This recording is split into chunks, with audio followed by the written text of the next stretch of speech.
6, 7, 8, 9, 10 से कम कर, इसमें से 1 मिनट रुक जा।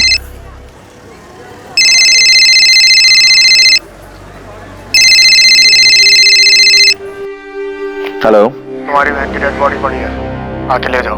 कौन बोल रहा है? दिमाग तो सही है तेरा? एक बार में सुनाई नहीं देता है क्या? तुम्हारी बहन की बॉडी पड़ी है, आके ले जाओ। मेरी बहन? ये कब पैदा हो गई? अरे मेरी कोई बहन है ही नहीं। है कि नहीं वो तू देख, ये तेरा प्रॉब्लम है। हेलो हेलो हेलो,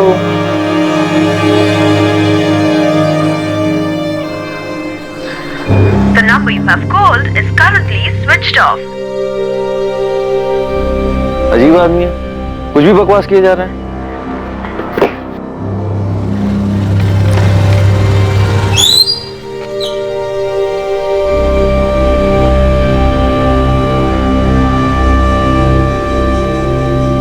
महाबलेश्वर के अमित भावे को जो फोन आया था, क्या वो कोई मजाक था? तुम्हारी बहन की डेड बॉडी पड़ी है, आकर ले जाओ। फोन करने वाले ने सिर्फ इतना ही कहा था, लेकिन अमित भावे की कोई बहन थी ही नहीं। अमित भावे अपने मां बाप एकनाथ और मीनाक्षी भावे की इकलौती औलाद था। क्या ये फोन, ये कॉलर ये जानकारी देना चाहता था कि किसी की मौत हुई है? जो जानकारी उसने गलती से गलत इंसान को दे दी थी, और ये मजाक नहीं था बल्कि सच था। क्या सच में कहीं किसी लड़की की मौत हुई?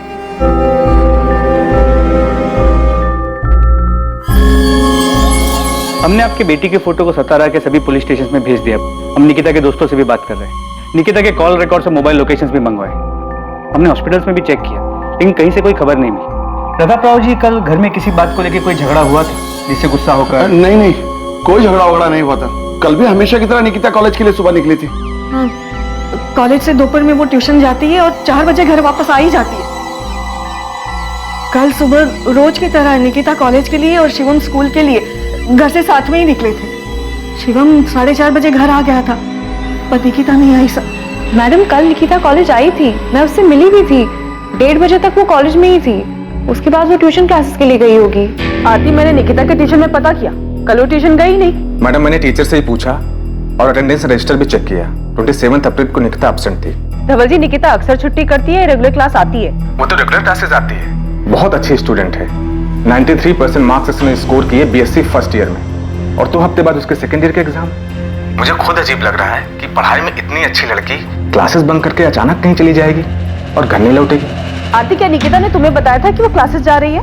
नहीं, उसने बताया तो नहीं, पर मुझे पता है कि 2 से 3:30 बजे उसकी ट्यूशन क्लासेस होती ही है। कॉलेज से वो सीधा धवल सर के यहाँ क्लासेस के लिए जाती है। क्लासेस नहीं गई तो फिर कहाँ जा सकती है? कोई बॉयफ्रेंड है उसका? क्लासेस बंक करके उससे मिलने गई हो? अगर है भी तो मुझे किसी बॉयफ्रेंड के बारे में नहीं पता। ऐसे केसेस में जनरली बॉयफ्रेंड वाला एंगल सामने आता है। मैं ये नहीं कह रहा हूँ कि वो बॉयफ्रेंड के साथ भागी होगी, पर अगर उसका बॉयफ्रेंड है तो हम उससे बात करके देख सकते हैं, शायद उसे कुछ पता। हाँ, हमें नहीं पता साहब। हम निकिता हमेशा फोन पे लगी रहती है। इस बात को लेकर उसको मैंने कई बार डांटा भी। तो झगड़ा इस बात पे हुआ? झगड़ा नहीं साहब, हम बस समझा रहे थे उसको, लेकिन उसके बाद उसका मूड थोड़ा खराब हो गया था। आई मैं फोन पे पढ़ाई कर रही थी। झूठ मत बोल निकिता, मोबाइल में कोई पढ़ता नहीं है, तो हमको बेवकूफ मत बना। देख बेटा, तू मेरे को बोली कि स्मार्टफोन चाहिए, मैं लाके दिया ना, पर तू पढ़ाई छोड़ के उसमें ही लग गई। बेटा तेरे को मालूम नहीं है, पर तेरे को ना उसकी लत लग रही। बाबा, मुझे भी स्मार्टफोन चाहिए। तू चुप कर। देख निकिता, बेटा यही उम्र है पढ़ाई की, पहले मन लगा के पढ़ाई कर। इसके लिए बहुत टाइम पड़ा है। एग्जाम दे, पास हो, अच्छा काम कर, फिर जो करना है वो कर। ये बात हम उसको 1 हफ्ते से समझा रहे हैं साहब। माँ बाप हैं उसके, इतनी सी बात पे नाराज होकर वो इतना बड़ा कदम नहीं उठाएगी। निकिता बहुत समझदार लड़की है, उसे हमारे हालात पता है। आपका बेटा वो शिवम, वो स्कूल से घर कितने बजे वापस आया? शिवम, तुम और निकिता सुबह घर से साथ में निकलते हो ना? हाँ। तो कल सुबह जब तुम दोनों साथ में निकले, तब तुम्हें ऐसा कुछ लगा कि तुम्हारी निकिता ताई परेशान हो या उनका मूड खराब हो? नहीं, ताई तो वैसे ही बात कर रही थी जैसे रोज करती है। मैडम, मैं बता रही हूँ ना, हमने रात को जब उसको डांटा तो उसका मूड थोड़ा खराब था, पर सुबह वो ठीक थी। नाश्ता करते वक्त बात भी हुई मेरी उससे। शिवम, तुम्हारी निकिता ताई ने तुमसे कभी किसी लड़के के बारे में बात की है? बात तो होती है, लेकिन ऐसा कभी कुछ नहीं होता। निकिता आप्टे की फोटो सतारा और पास के सभी इलाकों में सर्कुलेट कर दी गई। निकिता के कॉलेज के नोटिस बोर्ड पर भी निकिता की फोटो लगाई गई थी। निकिता को गायब हुए अब 2 दिन बीत चुके थे, पर उसका कहीं पता नहीं। निकिता को लेकर उसके माँ बाप की चिंता और डर बढ़ता जा रहा था। सर, निकिता के फोन रिकॉर्ड्स कल तक आ जाएंगे। तो निकिता के घर से कॉलेज करीब 20 मिनट की दूरी पे। घर वालों ने बताया कि वो कॉलेज पैदल आया जाया करती। 19 साल की लड़की है, लेकिन उसका कोई बॉयफ्रेंड है या नहीं ये किसी को पता ही नहीं है। सर, हमने निकिता की फैमिली से पूछा, उसकी कॉलेज की बेस्ट फ्रेंड आरती से बात की, कॉलेज के बाकी स्टूडेंट से भी पता किया, लेकिन किसी को भी निकिता के बॉयफ्रेंड के बारे में कोई आइडिया नहीं। रूट चेक किया, घर से कॉलेज, कॉलेज से क्लासेस, क्लासेस से फिर घर किया, लेकिन 27 अप्रैल को क्लासेस गई ही नहीं। सर, निकिता के कॉलेज से घर वाले रूट पे कोई सीसीटीवी नहीं मिला, लेकिन उसके घर की दूसरी तरफ वाले रास्ते मानदेव चौक की तरफ से 20 मिनट की दूरी पर एक सुनार की दुकान है जहाँ सीसीटीवी लगा है। उसकी सीसीटीवी फुटेज में निकिता घर की तरफ जाती हुई दिख रही है। सर, ये फुटेज है। सर, ये देखिए, लड़की इस तरफ से आ रही है।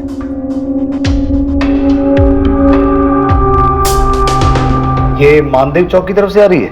हाँ सर, इस तरफ से बुराड़ नगर जहाँ निकिता रहती है, वहाँ पहुँचने में 30 से 35 मिनट लगते हैं। 27 अप्रैल 3:45।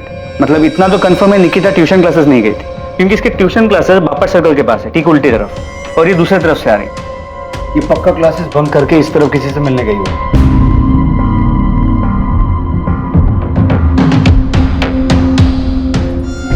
तो 1 मिनट रिवाइंड कीजिए।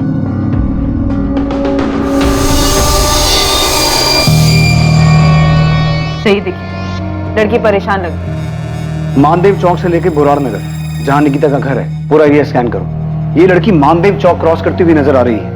उसके आगे क्या हुआ, कहां गई, इस लड़की के गायब होने के सभी सवालों के जवाब वही मिलेंगे। निकिता आपसे भागी नहीं है, ये घर की तरफ ही लौट रही थी। यकीनन ये घर से भागी तो नहीं है। निकिता आप्टे को आखिरी बार जिस रास्ते से घर जाते हुए देखा गया था, पुलिस अब उस पूरे रास्ते को खंगालने वाली थी। इस तलाश में जो सामने आएगा वो बेहद हैरान कर देने वाला था, पुलिस के लिए और उलझन पैदा कर देने वाला।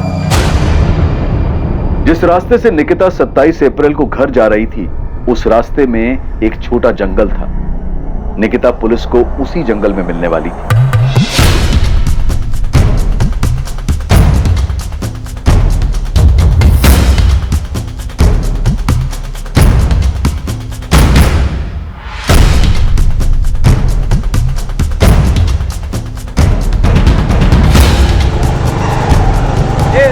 माने रुक थाम रे थाम।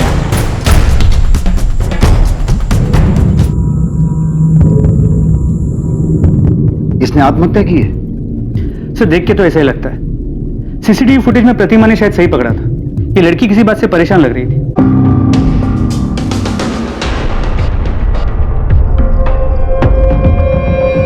इस तरह पहाड़ी वाले रास्ते पर सुनसान जगह पर जाकर फांसी लगा के सुसाइड कर लेगी? सुसाइड क्यों करेगी? पर किस लिए? चाहे कुछ भी हो जाए, ताई सुसाइड नहीं कर सकती। शिवम, अभी कुछ पता नहीं चला है, और निकिता की बॉडी हमें पेड़ से लटकी हुई मिली, और हम वही बोल रहे हैं जैसा दिखता है।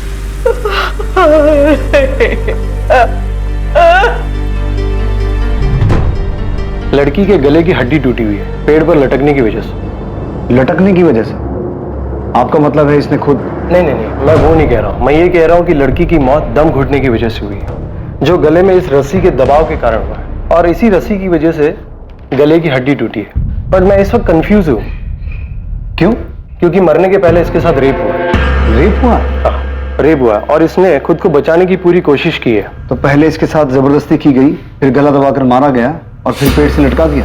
पक्के तौर पर नहीं कह सकता, क्योंकि गले पर सिर्फ रस्सी के निशान है और हाथ से गला दबाने के निशान अलग होते हैं, जो नहीं है। डॉक्टर महात्रे, अब आप मुझे कंफ्यूज कर रहे हैं, क्योंकि जब बॉडी को पेड़ से उतारा गया था तो लड़की के शरीर के कपड़े जरा से भी इधर से उधर नहीं थे। कपड़ों को देखकर कोई ऐसा कह नहीं सकता था कि मरने से पहले इसके साथ रेप हुआ है। रेप तो कंफर्म हुआ है, क्योंकि लड़की के प्राइवेट पार्ट में जिस तरह चोट के निशान मिले, सीमेन? नहीं, बॉडी में सीमेन के रेसिड्यू नहीं है। पॉसिबिलिटीज है कि रेपिस्ट ने कॉन्डोम यूज किया। लड़की का हाइमन रेप में ब्रेक हुआ है, या लड़की सेक्सुअली एक्टिव थी या नहीं? वो सेक्सुअली एक्टिव थी। तो आपके अकॉर्डिंग हम इस केस को क्या माने? रेप के बाद मर्डर, या फिर रेप के बाद आत्महत्या की तरह देखें? मुझे लगता है कि आपको ये केस मर्डर और सुसाइड दोनों एंगल से देखना चाहिए। इसमें सिवाय रेप के कुछ भी कंफर्म नहीं कहा जा सकता। सर, निकिता की फैमिली काफी सदमे में, कोई बात करने की हालत नहीं। सर इतनी छोटी सी बात कि बाप ने डांट दी, सिर्फ इसलिए क्या ये लड़की इतना बड़ा कदम उठा लेगी, सुसाइड कर लेगी? अगर मान लें कि मोबाइल की वजह से डांट पड़ी और उसने सुसाइड कर लिया, तो सुसाइड से पहले जो रेप हुआ उसका क्या? सर अगर रेप हुआ है तो ये पर्सनल मैटर नहीं लगता। निकिता का फोन मिला? मैंने आसपास के एरिया को छाना, लेकिन निकिता का फोन कहीं भी नहीं मिला, नहीं उसके बैग में, नहीं आसपास कहीं। तुम लोग उधर देखो और तुम उधर। मोहिते, वो झाड़ियों के पीछे देखो, एक एक जगह देखना, कोई जगह छूटनी नहीं चाहिए।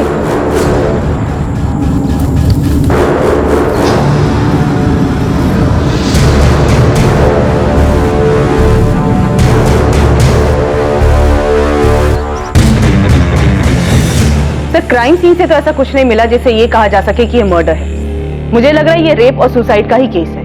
प्रतिमा, लड़की के साथ रेप हुआ और उसने तभी सोच लिया कि उसे सुसाइड करना है। सर अगर रेप उसी स्पॉट पे हुआ, ऐसा मान लेते हैं कि वही हुआ है, पर हादसे के बाद लड़की बुरी तरह टूट गई और उसने सोचा कि उसे आत्महत्या करनी है। लेकिन फिर भी क्या वो रस्सी अपने साथ लेके घूम रही थी? उसे क्या पहले से पता था उसके साथ कुछ बुरा होने वाला है, उसे सुसाइड करना पड़ेगा? सर फुटेज में निकिता परेशान लग रही थी, शायद उसका रेप कहीं और हुआ और फिर लड़की ने सीधे दुकान में देकर रस्सी खरीद ली। सर मुझे पूरा यकीन है कि यह मर्डर है और जिसने भी किया है पूरे प्लानिंग के साथ किया है। पॉसिबल है कि उसने निकिता पे पहले से नजर रखी हुई थी, उसे पता था आज वो किस रास्ते से जाएगी और उसका फायदा कैसे उठाया जा सकता है। कॉन्डम, रस्सी, सब कुछ प्लानिंग के तहत किया गया। फिर भी सर कोई ना कोई पर्सनल एंगल तो होगा ना, या तो लड़की के साथ या फैमिली के साथ। और अगर किसी ने मर्डर किया भी है तो कोई ना कोई पर्सनल एंगल तो होगा ना। हाँ बिल्कुल, पर्सनल एंगल के पूरे चांसेस है, लेकिन यहाँ पर मर्डर को सुसाइड का कलर दिया गया। शायद पोस्टमार्टम में कोई चूक हुई, स्ट्रैंगुलेशन मार्क दिखा नहीं, लेकिन सर लड़की इतनी जल्दी इतना बड़ा डिसीजन ले लेगी, वो भी रस्सी तैयार पहले से?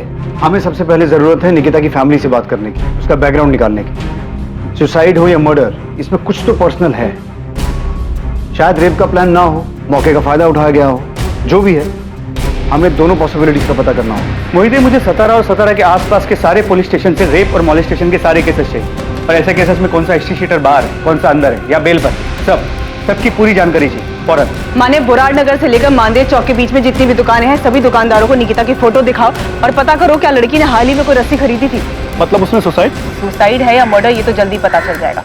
प्रताप राव जी, मैं आपकी तकलीफ समझ सकता हूँ। निकिता की पोस्टमार्टम रिपोर्ट के हिसाब से निकिता की मौत 27 तारीख शाम को ही हो गई थी।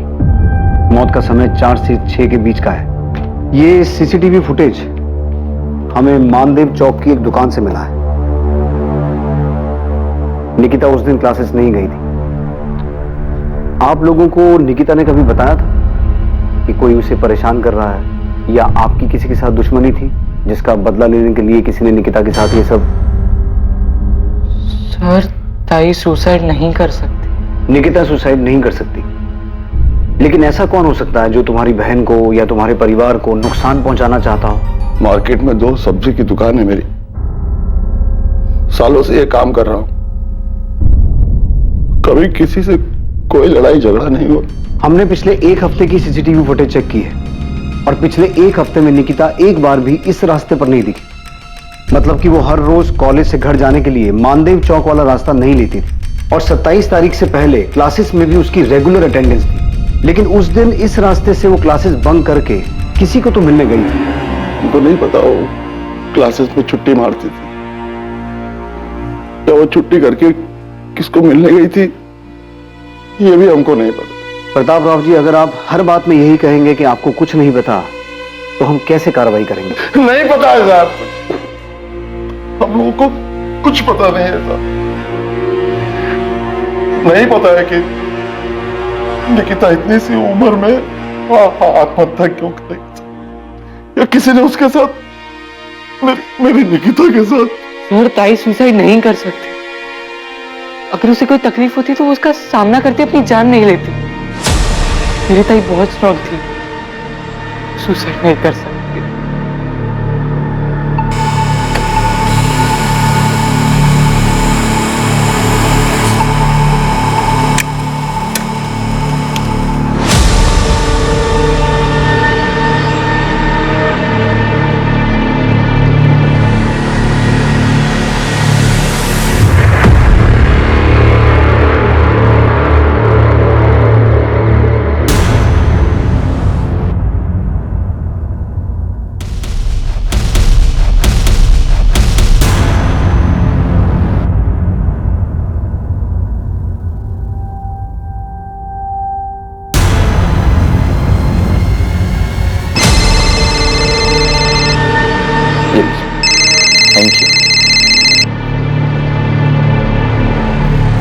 हेलो। कौन बोल रहा है? जी आप कौन बोल रही हैं? मैं सतारा से असिस्टेंट सब इंस्पेक्टर प्रतिमा दलवी बोल रही हूँ। जी मैडम, मैं अमित भावे बोल रहा हूँ, बताइए। इस वक्त कहाँ हैं आप? जी मैं अभी अपने दुकान पर हूँ, महाबलेश्वर मार्केट में। क्यों, क्या हुआ? निकिता आप्टे को जानते हैं आप?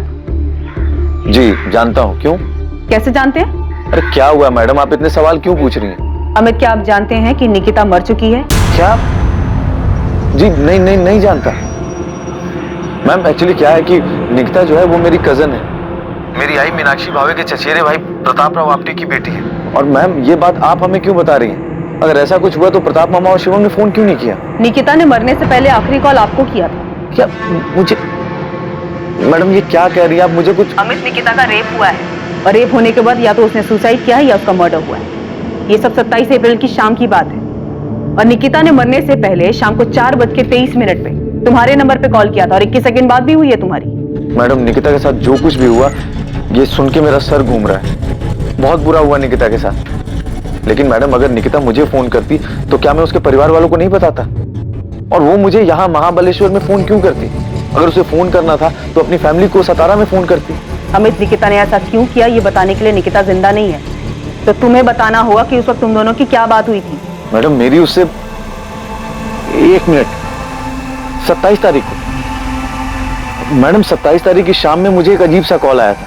कोई आदमी था, कह रहा था कि आकर के अपनी बहन की डेड बॉडी ले जाओ। तो क्या जवाब दिया तुमने? मैडम मैं क्या जवाब देता, मुझे लगा कोई मजाक कर रहा है। मेरी तो कोई सगी बहन है ही नहीं। अमित, वो कॉल तुम्हारी सिस्टर निकिता के फोन से आया था, तो तुम्हें कैसे नहीं लगा सिस्टर मतलब कजन सिस्टर भी हो सकता है? मैंने इस बात पे ध्यान क्यों नहीं दिया कि कजन सिस्टर भी तो हो सकती है। अमित, सतारा पुलिस स्टेशन तुरंत पहुंच।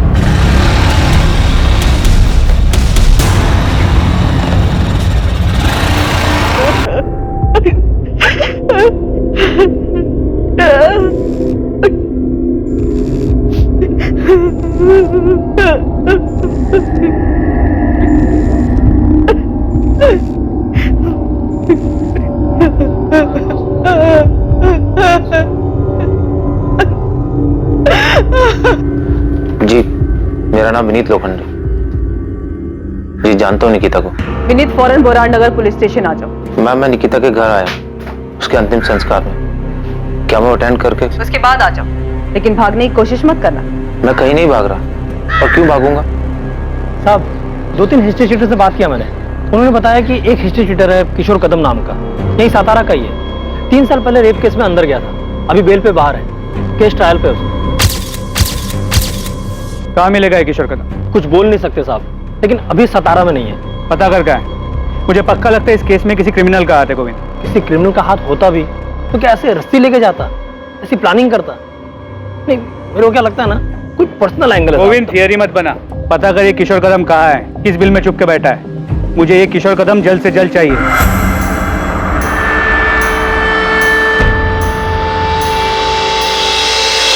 तुम ठीक हो ना? विनीत 1-2 घंटे में आ जाएगा। अंतिम संस्कार के बाद वो डायरेक्ट यहीं पर आ रहा है। मैंने मोहिते को उस पर नजर रखने के लिए बोला है। ये निकिता का बॉयफ्रेंड था। ताज्जुब की बात है कि इसके बारे में किसी को कुछ पता ही नहीं है। अजीब तो है सर। जब मैंने विनीत से निकिता के बारे में पूछा तो उसने कुछ छुपाने या फिर झूठ बोलने के बजाय सीधा बोला कि उसका और निकिता का अफेयर था। विनीत निकिता का सीनियर था, पिछले साल उसका ग्रेजुएशन पूरा हुआ और उस दिन निकिता ने क्लास सिर्फ विनीत से मिलने के लिए बंक किया था। और 27 अप्रैल को दोपहर में वो दोनों माधव चौक के पास जो पार्क है वहां मिले थे। अक्सर वो दोनों वहीं मिला करते थे। और इसी वजह से निकिता उस रास्ते से घर जा रही थी, राइट? Yes sir. तो ये अमित अलग ही केस। जब अमित को वो कॉल आया था कि उसकी बहन मर गई है तो उसने कोई भाव ही नहीं दिया, फोन कट कर दिया क्योंकि उसकी अपनी कोई बहन नहीं है, जबकि उसे वो कॉल निकिता के ही फोन से आया था। झूठ बोल रहा है। ये अमित कितनी देर में पहुंचेगा यहाँ? महाबलेश्वर से निकल गया, उसका फोन ट्रेस कर रहे हैं फिलहाल ऑन। मुझे नहीं लगता भागने की कोशिश करेगा। अमित भावे को महाबलेश्वर में निकिता के मोबाइल फोन से फोन आया था। तुम्हारी बहन की बॉडी पड़ी है, आके ले जाओ। मेरी बहन? अरे मेरी कोई बहन है ही नहीं। वो फोन जो अब लापता था। पर सवाल यह था कि अमित को कैसे कुछ समझ में नहीं आया, जबकि फोन खुद निकिता के नंबर से आया। और दूसरा सवाल कि यह कैसे हो सकता था कि किसी को पता ही नहीं था कि निकिता का विनीत लोखंडे नाम का कोई बॉयफ्रेंड है। सिर्फ यही नहीं, और भी बहुत सारी बातें थी जो इस केस में सामने आनी बाकी थी।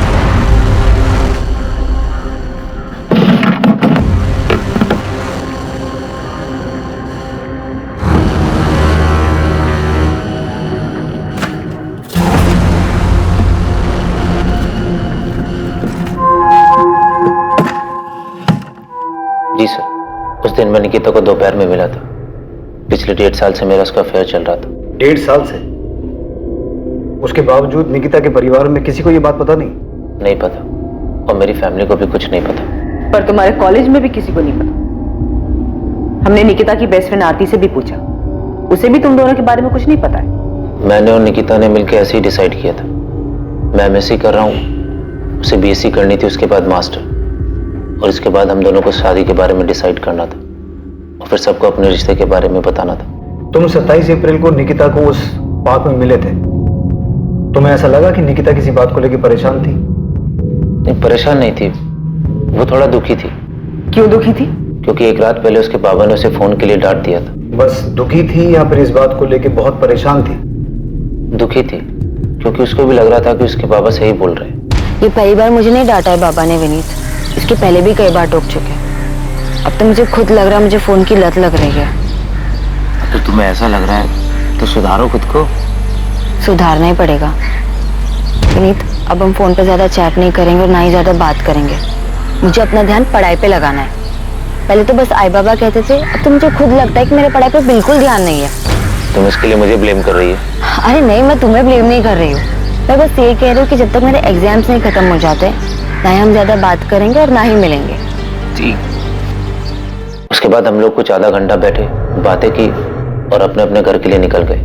बस इतनी ही बात थी कि वो अपने पापा के डांटने से दुखी थी? हाँ सर, निकिता बहुत समझदार लड़की थी। उसने कभी भी अपने आई बाबा की डांट को गलत तरीके से नहीं लिया। उसको पता था कि उसके आई बाबा अमीर नहीं है, उसकी पढ़ाई के लिए बहुत मेहनत कर रहे हैं। हम दोनों मिडिल क्लास फैमिली से, पढ़ लिख कर कुछ बनना चाहते हैं। बड़े बड़े सपने देखे थे हम। ये फुटेज देखो। ये फुटेज हमें मानदेव चौक के पास वाली एक दुकान से मिला है। इसमें निकिता अपने घर जाती हुई दिखाई दे रही है। इस फुटेज में साफ दिखाई दे रहा है कि निकिता किसी बात को लेकर परेशान थी, दुखी थी। परेशानी या दुखी जैसा कुछ भी नहीं था, बल्कि पार्क से घर जाते वक्त वो खुश थी। चलो बाय। बाय। अब हम 1 महीने के बाद मिलेंगे। हाँ पता है, I will miss you. Bye. वो मुस्कुराई और चली गई। मैंने जाते वक्त उसे बोला, मैं तुम्हें बहुत मिस करूंगा जब तक हम दोबारा नहीं मिलते। अब मुझे क्या पता, वो आखिरी बार है जब मैं सबने सामने जिंदा देख रहा हूँ। तुम्हारे इर्द गिर्द फैमिली में, दोस्तों में किसी को भी नहीं पता था कि तुम्हारा अफेयर चल रहा था? सर किसी को पता भी होगा तो मुझे मालूम नहीं। और मैडम आप बता रही थी कि आरती ने नहीं बताया। आरती को सब पता था। और चल मान लिया कि निकिता ने कहा था कि तुम एग्जाम्स के बाद मिलोगे, तब तक कोई फोन कोई मैसेज नहीं होगा, राइट? यस। निकिता 27 तारीख को गायब हुई थी और उसकी बॉडी हमें 29 तारीख को मिली थी। उससे पहले हमने पूरे शहर में पोस्टर लगवाए थे, यहाँ तक कि तुम्हारे कॉलेज के नोटिस बोर्ड पे भी उसकी फोटो लगवाई थी कि किसी को कुछ पता हो या पता चले तो वो आके बताए। तब भी तेरे किसी दोस्त ने बताया नहीं कि निकिता गायब हो गई है? और आरती ने भी नहीं बताया हमें ये सब। मैंने आपको बताया ना, हम दोनों ने मिलकर डिसाइड किया था कि फोन को साइड में रख के स्टडी पे फोकस करेंगे, और इसके बाद मैंने अपना फोन स्विच ऑफ कर दिया था। अच्छा, तो फिर आज ऑन क्यों किया? एग्जाम पास कर लिए तूने? नहीं सर, न्यूज़पेपर से पता चला कि क्या हुआ। इतने शौक में था कि समझ में नहीं आया क्या करूं क्या ना करूं। बहुत गिल्टी फील हो रहा था। क्यों गिल्टी फील हो रहा था? मेरी गर्लफ्रेंड के साथ इतना सब कुछ हो गया और मुझे पता ही नहीं चला। पिछले 1-1.5 साल से तुम्हारा अफेयर चल रहा था, राइट? और इस छोटे से शहर में किसी को तुम्हारे अफेयर के बारे में नहीं पता था, राइट? यस।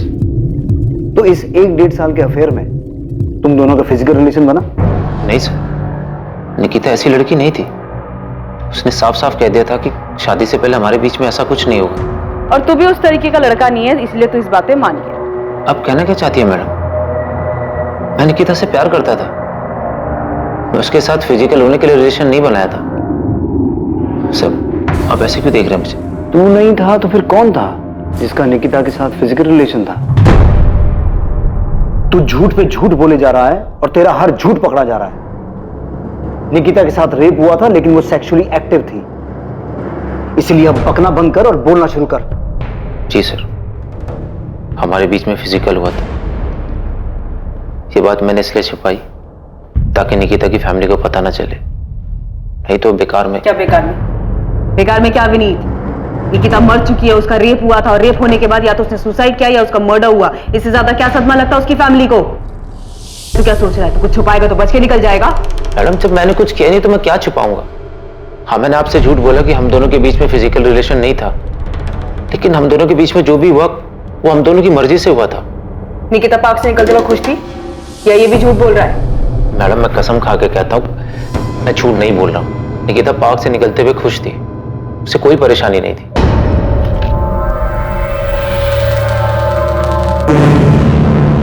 नजर रखो इस पे, और अगर इसका कोई सोशल मीडिया अकाउंट है तो बिना इसे भनक लगे क्रैक करो।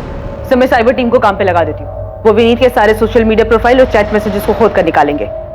तब तक मैं इस आरती की खबर लेती हूँ सर। उसने उनसे झूठ कैसे बोला कि वो विनीत को नहीं जानती? सर इस आरती का पक्का कोई झोल है। चेक करो। और ये अमित भावे का क्या हुआ? वो पहुंचा क्यों नहीं अभी तक? अभी पता करती हूँ। मैडम पूरे बोराट नगर से लेकर मानदेव चौक तक सब दुकान पे पता किया, जहां से भी ये रस्सी खरीदी जा सकती थी उनमें से किसी दुकानदार ने ये रस्सी निकिता को नहीं बेची। ठीक है माने, मुंबई साइबर सेल को फोन करो और अश्विन को मैसेज भेजो कि मुझे फोन करे। उसका फोन नहीं लग रहा है। अमित, अगर तुझे ऐसा कोई फोन आया था तो तूने हमें बताया क्यों नहीं? हम समझ जाते कि वो निकिता की बात कर रहा है। दूर के रिश्तेदारों में भी निकिता के अलावा तेरी और कोई बहन थी ही नहीं अमित। भाई मेरा दिमाग ही नहीं गया उस तरफ, तो क्या करूं? मीनाक्षी, अमित की कोई गलती नहीं है। अब कैसे किसी को पता होगा कि किसी रिश्तेदार के साथ ऐसा कुछ भी हो सकता है? भाई निकिता का अपना परिवार है सतारा, तो कोई मुझे फोन क्यों करेगा? क्यों? इसलिए भी मेरा ध्यान नहीं गया उस तरफ। आप लोग मामा जी के घर जाओ, मैं पुलिस स्टेशन होकर के आता हूं। ये लड़की थी जो मानदेव चौक से बोराट नगर अपने घर जा रही पैदल।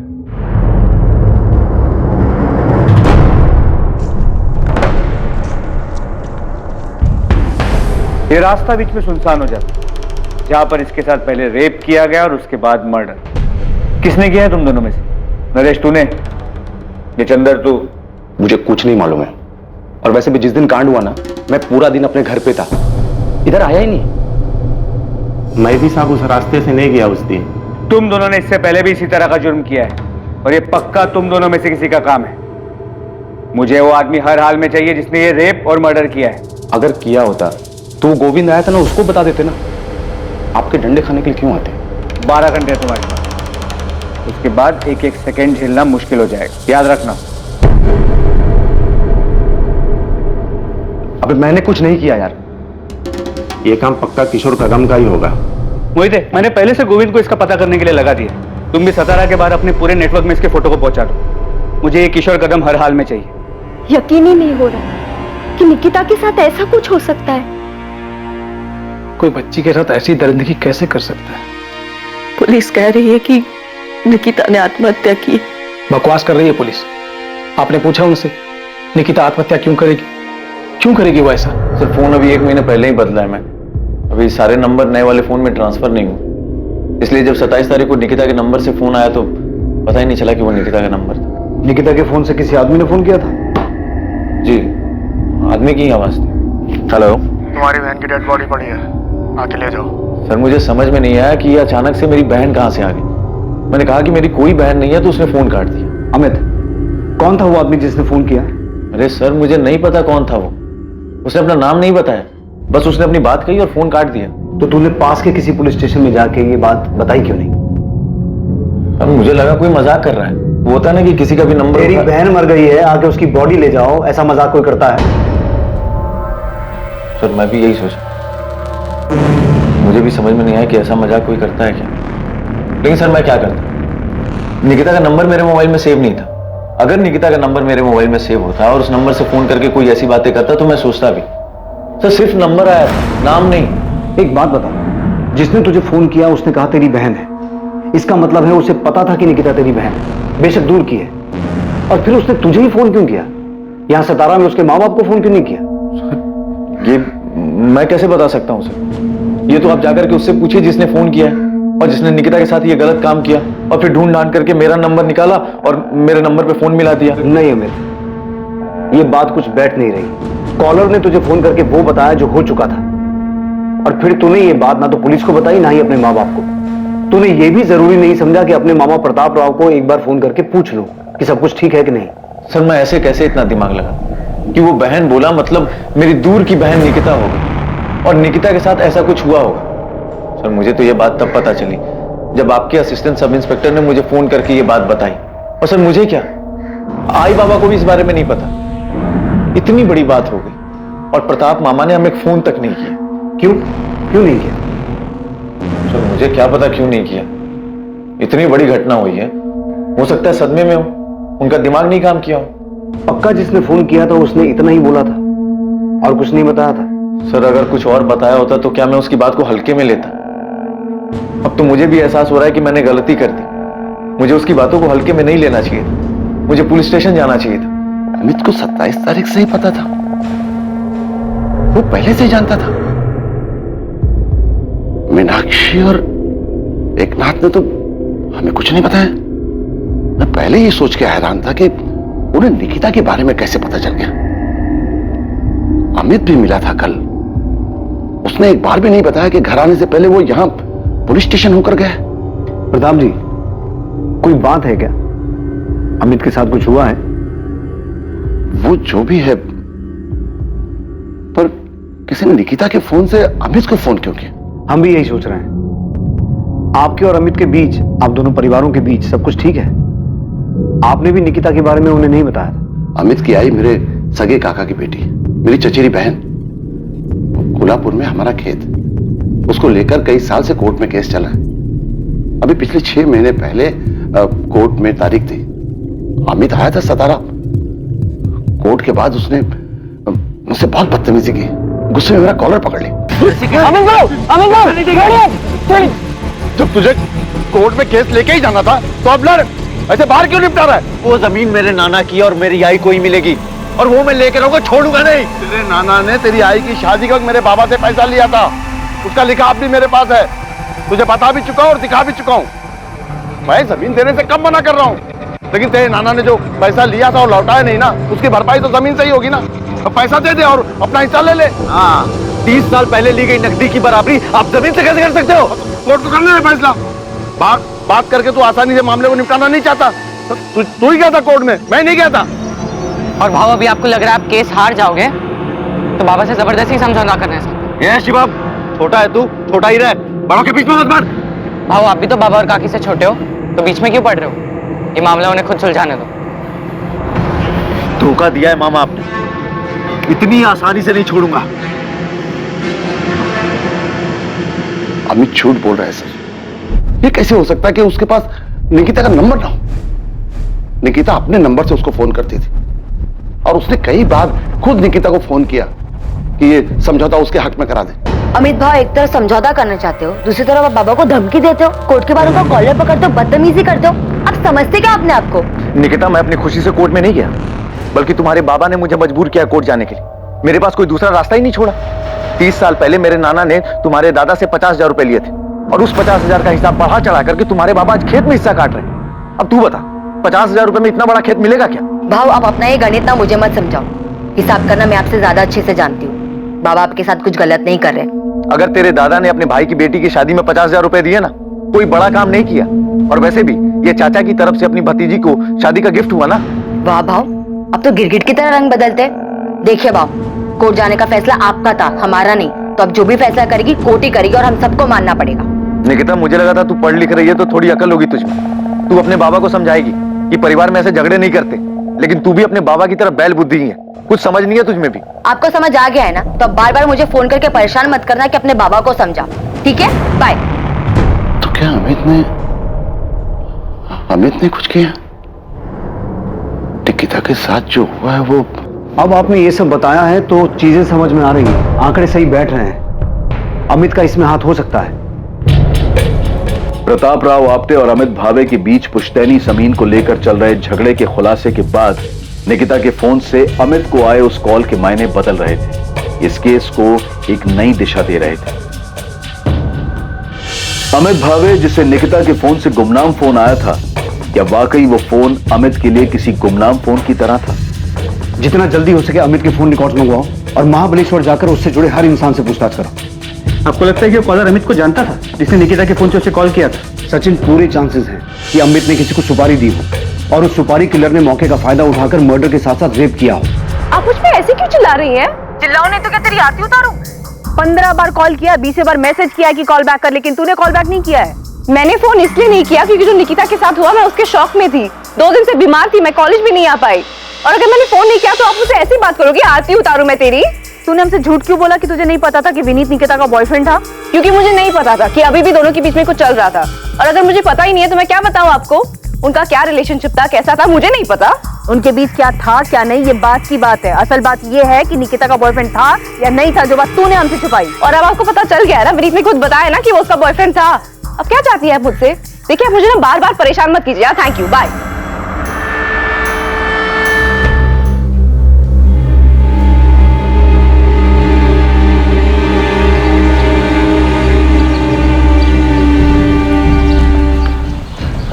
तुम्हारे और आरती के बीच क्या चल रहा है विनीत? कुछ भी तो नहीं। मुझे बेवकूफ मत बना। फ्रेंड्स को पे तुम्हारे हर पोस्ट पे वो जो कमेंट करती है ना, उससे सब समझ आता है मुझे। अरे तो निकिता आरती कमेंट करती है ना, मैं तो नहीं करता ना। तो तुमने उसे मना क्यों नहीं किया कि ऐसे कमेंट्स मत लिख? वो खुलेआम तुम पे डोरे डाल रही है। स्वीटी, बेस्टी, पता नहीं क्या क्या लिखती रहती है। तुमने उसे हमारे बारे में बताया नहीं है क्या? निकिता, आरती को जो लिखना लिखने दो ना, तुम्हें इसे इतना सीरियस लेने की क्या जरूरत है? जो है हमारे। मुझे सब समझ आ रहा है विनीत। मेरे पीठ पीछे ना कोई खेल मत खेलना। आरती तू मेरी बेस्ट फ्रेंड है और तू मेरी ही पीठ में छुरा घोंप रही है। दूर रहे विनीत से। हेलो, क्या छुरा घोंपना? क्या बकवास कर रही है तू? मैं और तू विनीत से एक साथ मिले थे। ऐसा नहीं है कि तूने उसको मुझसे मिलवाया था। ये अलग बात है कि तूने उस पर कब्जा पहले कर लिया। हाँ तो पता है ना तुझे, और मैंने खुद तुझे मेरे और विनीत के बारे में बताया था। हाँ बताया। तो तेरी प्रॉपर्टी बन गया वो? तूने मुझे बताया। मैं भी पब्लिक प्लेटफॉर्म पे ओपनली लिखती हूँ, कमेंट करके मैं ओपनली बता रही हूँ कि मैं विनीत को पसंद करती हूँ। आरती तू बहुत ही बड़ी कमीनी इंसान है। तेरे जैसे दोस्तों पे कभी भरोसा नहीं किया जा सकता जो अपने ही दोस्त के बॉयफ्रेंड को चुराने में लगी हो। पर याद रख, मेरे होते हुए विनीत तुझे कभी नहीं मिल सकता। और अगर मैंने उसको पटा लिया तो? अगर वो भी मुझे पसंद करने लगा तो तू भरोसेमंद दोस्त बनेगी ना निकिता? छोड़ देगी ना तू उसे? छोड़ देती, पर मुझे पता है ऐसी नौबत कभी नहीं आएगी। वो तुझे कभी पसंद ही नहीं कर सकता क्योंकि वो सिर्फ मुझसे प्यार करता है। तो तू भाड़ में जा। अरे भाड़ में तो तू जाएगी क्योंकि तू मुझसे डरती है, मैं तुझसे नहीं डरती, समझी?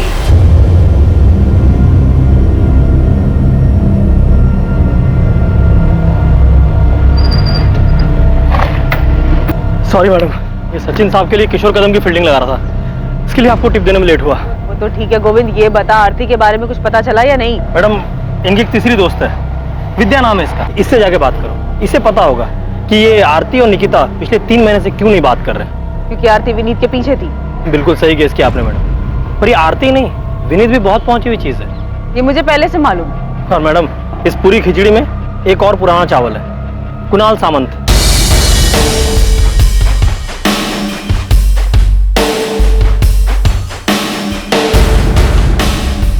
आरती का कजिन है मैडम, हिस्ट्री शीटर है, चोरी, पॉकेटमारी, जुएबाजी यही सब करता है। और इन्हीं सब हरकतों के कारण फैमिली में इसकी एंट्री बंद है। पर ये आरती के बहुत ही क्लोज है। और सुनने में ये भी आया है कि इस कुणाल ने विनीत को धमकी दी थी। हाँ, कुणाल ने धमकी दी थी मुझे, बोल रहा था निकिता को छोड़ दो। और क्या छुपाया तूने हमसे? आरती ने तेरे बारे में नहीं बताया, तूने आरती और तेरी लव स्टोरी के बारे में नहीं बताया। मैडम, वो आरती अजीब लड़की है, एकदम सनकी टाइप। तू ठीक है? मैडम, आप जानते नहीं हो उसे। उस दिन निकिता की बॉडी अंदर पड़ी थी, आपका फोन आया, आपसे बात करने के लिए मैं बाहर आया, मेरे पीछे पीछे आ गई।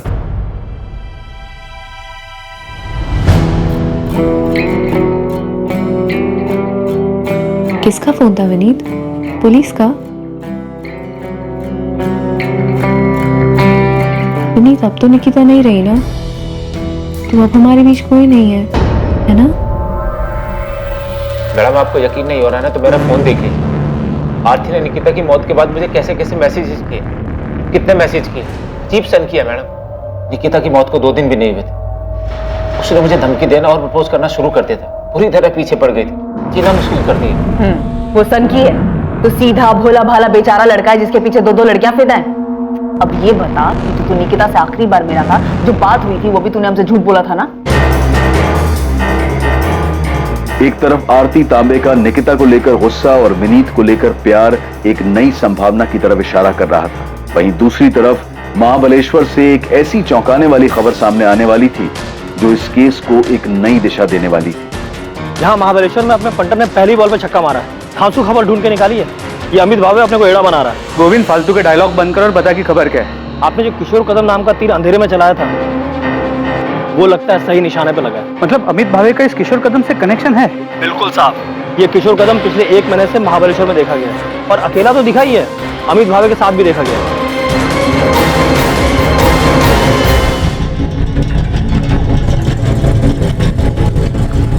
यहाँ नहीं, मेरे पीछे पीछे पीछे।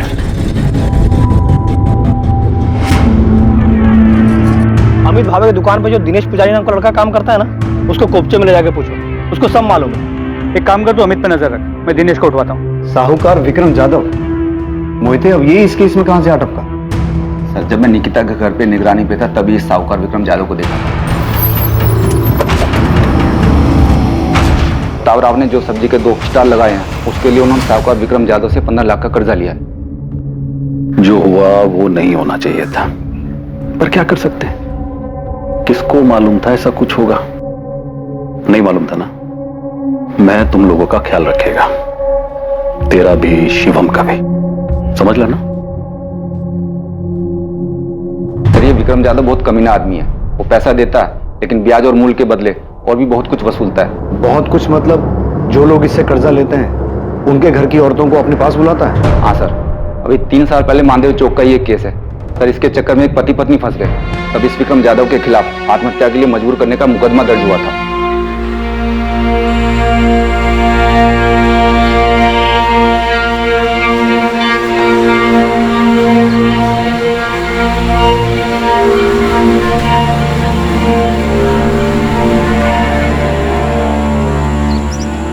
क्या वाकई निकिता ने आत्महत्या की थी?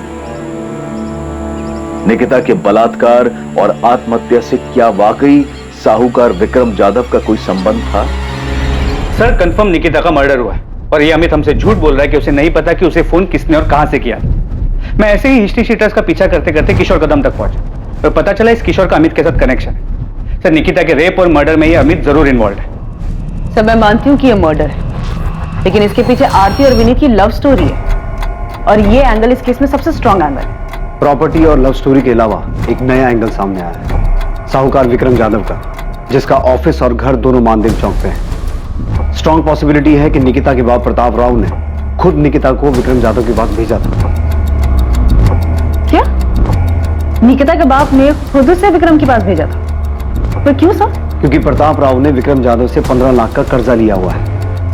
निकिता शायद उसके पास चली तो गई, लेकिन इस सदमे को बर्दाश्त नहीं कर पाई और आत्महत्या कर ली। ये 3 दिन की छुट्टी क्यों चाहिए तुझे? भाऊ, वो मुंबई जाना है मुझे, वो छोटी बहन का कुछ काम निकल के आया तो करके देने का है। चल ठीक है, 3 दिन का 4 दिन मत लगा देना। नहीं भाऊ, शुक्रवार तक आ जाऊंगा मैं। चल ठीक है, जा।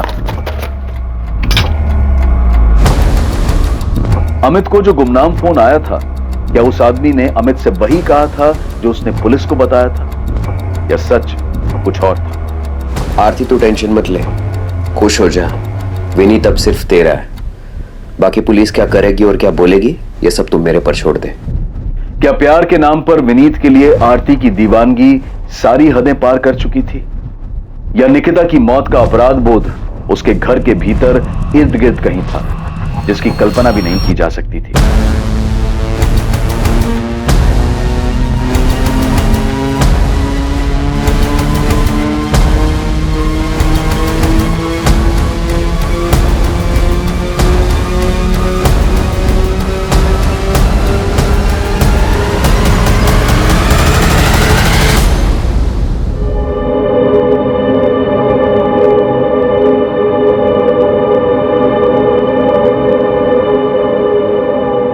इंसानी दिमाग के बारे में सिर्फ एक चीज निश्चित है, और वो है उसकी अनिश्चितता। इच्छा और स्वार्थ इंसान की सोच को किस हद तक गिरा सकती है, इसकी कल्पना कर पाना भी असंभव है। वो क्या चीज है जो इंसान के दिमाग को गलत काम, जुर्म करने के लिए उकसाती है, ये कह पाना मुश्किल है।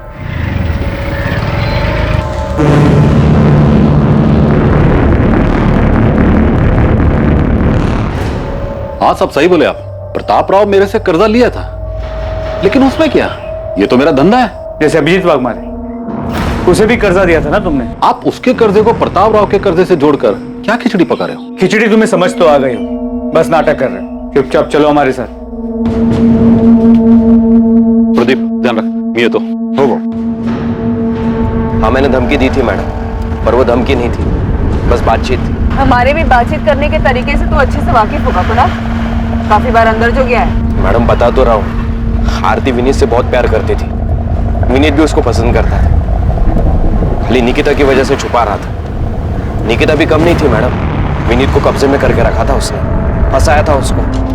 देख मेरे को बिल्कुल पसंद नहीं है कि तू एक साइड में मेरी बहन के साथ लाइकिंग खेले और दूसरी साइड में वो निकिता के साथ चक्कर चलाए। कुणाल प्लीज समझ ना, मैंने निकिता को कमिट किया है। बट हो गया अभी वो।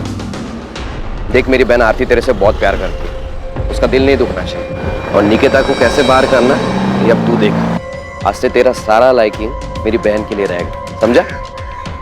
और अगर ऐसा नहीं हुआ ना तो मेरे को बहुत बुरा लगेगा, और तेरे को मालूम है मेरे को बुरा लगेगा तो मैं क्या करूंगा। मैडम प्यार का मामला था इसलिए प्यार से ही निपटाया था। तो चिंता मत कर, हम भी तेरे से प्यार से पूछेंगे, बस इतना ध्यान रखना हमें बुरा ना लग जाए। मैं कुछ समझा नहीं प्रदीप, तुम क्या कहना चाहते? अरे पुलिस जादव भाव को उठा के ले गई है पूछताछ करने के लिए। लेकिन क्यों? तुम्हारी लड़की के केस में प्रताप भाव तुमको चलना पड़ेगा, समझाना पड़ेगा उन लोगों को। हाँ साहब, देखा मैंने इस आदमी को, ये अपनी दुकान पे आया था अमित भाव से मिलने, फिर अमित भाव इसको तुरंत लेके बाहर चले गए थे। यहाँ नहीं मेरे पीछे 27 अप्रैल को अमित को जो फोन आया था उसके बारे में जानते हो? जी साहब, मैं उस टाइम दुकान पे ही था अमित भाव के साथ। मेरी बहन ये कब पैदा हो गई? मेरी कोई बहन है ही नहीं। हेलो, अजीब आदमी है, कुछ भी बकवास किया जा रहा है। दिनेश एक काम कर, थोड़ा काउंटर सवाल में आता हूँ। जी बाब। फिर अमित भाव थोड़ी देर बाद वहां से बाहर चले गए थे, बस उसके आगे मैंने कुछ नहीं सुना साहब। क्या वो फोन इस हिस्ट्री शीटर किशोर कदम ने किया था? अमित की इसी से बात हुई थी? दिनेश, तुम इकलौते आदमी हो जिसने अमित को किशोर कदम के साथ मिलते जुलते देखा था। अमित की प्लानिंग के बारे में और क्या जानते हो? साहब मेरे को जो कुछ भी मालूम था मैंने आपको सब कुछ बता दिया, और साहब आपको मेरे को सुरक्षा देनी होगी। साहब अमित भाव बहुत खतरनाक आदमी है साहब, उसको ये सब मालूम पड़ेगा। घबराओ मत दिनेश, तुम्हें कुछ नहीं होगा।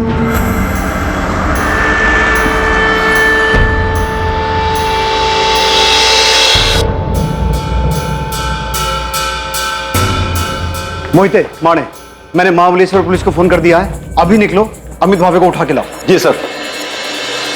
अमित भावे, निकिता आप्टे का कजन, उसे पुलिस ने हिरासत में ले लिया था। उन्हें शक था कि इस भयानक वारदात में उसका हाथ है, क्योंकि हिस्ट्री शीटर किशोर कदम, जिस पर पुलिस को शक था, इस जुर्म को अंजाम देने के लिए इन्वेस्टिगेशन में अमित के साथ उसके संबंध सामने आए थे। दूसरी तरफ आरती तांबे का भाई कुणाल सामंत भी निकिता के केस में संदिग्ध था, और साथ ही साथ पुलिस को साहूकार विक्रम जाधव पर भी गहरा शक था। आरती, ये तुम्हारे कजन कुणाल सामंत की फोन लोकेशन है, जिसमें साफ दिखाई दे रहा है कि 27 अप्रैल को ये उसी एरिया में था जहां से हमें निकिता की लाश मिली। हाँ, तो मुझे इसके बारे में कुछ नहीं पता। मैडम मैं आपको पहले ही बता चुका हूँ, हो सकता मैं वहां से निकला हूँ, लेकिन अब सातारा इतना बड़ा भी शहर नहीं है कि किसी एक जगह से निकलना बड़ी बात है। अब मैं वो दिन वो टाइम उधर से क्रॉस किया और उधर ही निकिता के साथ कुछ हुआ तो आप मेरे को फंसाओगे? मतलब क्यों आरती, इसने तुझे पहले सिखा दिया था ना कि पकड़े गए तो पुलिस के सामने यही बोलना है। मैडम, अगर इसने इतनी स्मार्ट प्लानिंग की है जो आप बता रहे हैं, तो आप ये भी बताइए कि सेम टाइम पे ये इतना बेवकूफ कैसे हो सकता है कि क्राइम की जगह पे ये अपना फोन लेके जाएगा। देखिए मैडम, आपको पता चला कि मैंने विनीत को धमकी दी थी, लेकिन ये बात तो मैं आपको पहले भी कह चुका हूँ कि हाँ मैंने किया, और उसके बाद भी मुझे कुछ ऐसा करना होता तो मैं ऐसा थोड़ी ना करता जिससे आपको कोई सबूत मिले और आप मुझे सीधा पकड़ ले। नहीं कुणाल, तू हर चीज में फेल हुआ है। तूने निकिता के मर्डर को सुसाइड दिखाने की कोशिश की है, जिसमें तू कामयाब नहीं हुआ है, तो उसमें भी फेल ही हुआ है। ये क्या बात कर रही है मैडम आप? निकिता मेरे को जानती थी तो वो मेरे साथ किधर भी आती क्या, और वो भी तब जबकि उसको ये पता था कि मैंने विनीत को धमकाया था। ये सच बोल रहा है, धमकी वाली बात को लेके निकिता ने मुझसे झगड़ा भी किया था। आरती, जब तेरे डोरे डालने से कुछ नहीं हो पाया तो तूने अपने लुच्चे लफंगे भाई को भेजा विनीत को धमकाने के लिए। तू मुझसे सवाल कर रही है? खुद को देखा है तूने? जब तू विनीत को रोक नहीं पाई मेरे पास आने से, उसको ब्लैकमेल करने लगी कि वो मुझसे दूर रहे। देख आरती, मुझे उसे ब्लैकमेल करने की कोई जरूरत नहीं है, क्योंकि वो तुझे पसंद ही नहीं करता है। अच्छा, तुझे पता है मुझे प्राइवेट मैसेजेस करता है? आरती, विनीत मेरा बॉयफ्रेंड है, वो तेरे इस जाल में कभी नहीं फंसेगा, तो बेहतर यही होगा तो अपने ये डोरे किसी और पे डाल, शायद कोई फंस जाए। अगर वो तुझसे इतना ही प्यार करता है तो इतना डर क्यों रही है कि वो तुझे छोड़ के मेरे पास आएगा? विनीत मेरा है और सिर्फ मुझसे प्यार करता है। ये सारी बकवास ना तो अपने दिमाग से निकाल दे, कि तेरे इस छिछोरे भाई को विनीत को धमकाने के लिए भेजेगी और वो तेरा हो जाएगा, क्योंकि ये सब करके भी तू देख चुके है बुरी तरीके से हार गई है। तू एक लूजर है और लूजर ही रहेगी, समझी? दूर रहे विनीत से। मैंने कुणाल से सिर्फ हेल्प मांगी थी और उस हेल्प का मतलब किसी को नुकसान पहुंचाना नहीं था। मेरा और निकिता का खुला झगड़ा था, सबके सामने था, हम छुप के नहीं लड़ रहे थे और इसके लिए मैं निकिता के साथ ऐसा कुछ करूंगी? मैडम मेरी हिस्ट्री है, मैं जुआ खेलता हूँ, पॉकेट मारता हूँ, लेकिन रेप जैसी गंदी हरकत मैंने कभी नहीं की और ना ही मैंने किसी का मर्डर किया। मैं जानता हूँ मैडम आप मेरे पे भरोसा नहीं करोगे, पर क्या निकिता मेरे पे भरोसा करती? वो मेरे साथ ऐसे ही आ जाती क्या? और मैं उसके साथ ऐसा सब कुछ करता तो वो चीखती चिल्लाती भी नहीं। कुणाल, निकिता का फोन कहाँ है? अरे मैडम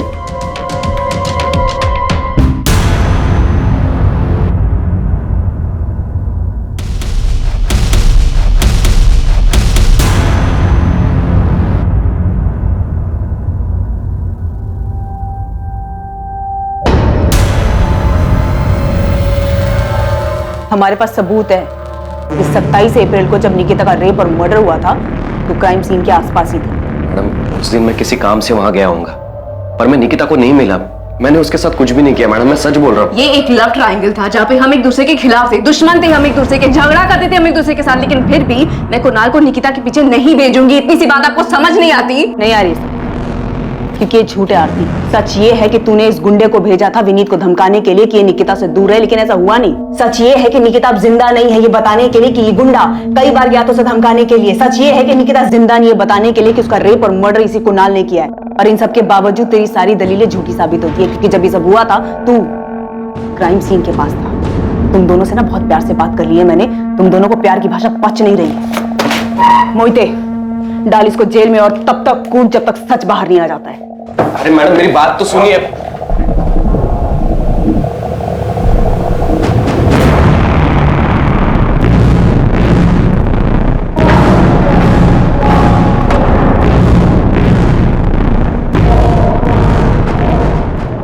अगर हम विक्रम जाधव से पूछताछ कर रहे हैं तो इसमें आप इतना परेशान क्यों हो रहे हैं? आप मेरी परेशानी अच्छी तरह समझते हैं साहब। घुमा फिरा के आप यही कहना चाहते हैं ना साहब कि मैंने जादव बाबू से कर्जा लिया था और अपनी बेटी को उसके पास भेजा था ताकि ये कर्जा माफ हो जाए। हमने तो ऐसा नहीं कहा। तो फिर और क्या पूछेंगे विक्रम बाबू से आप?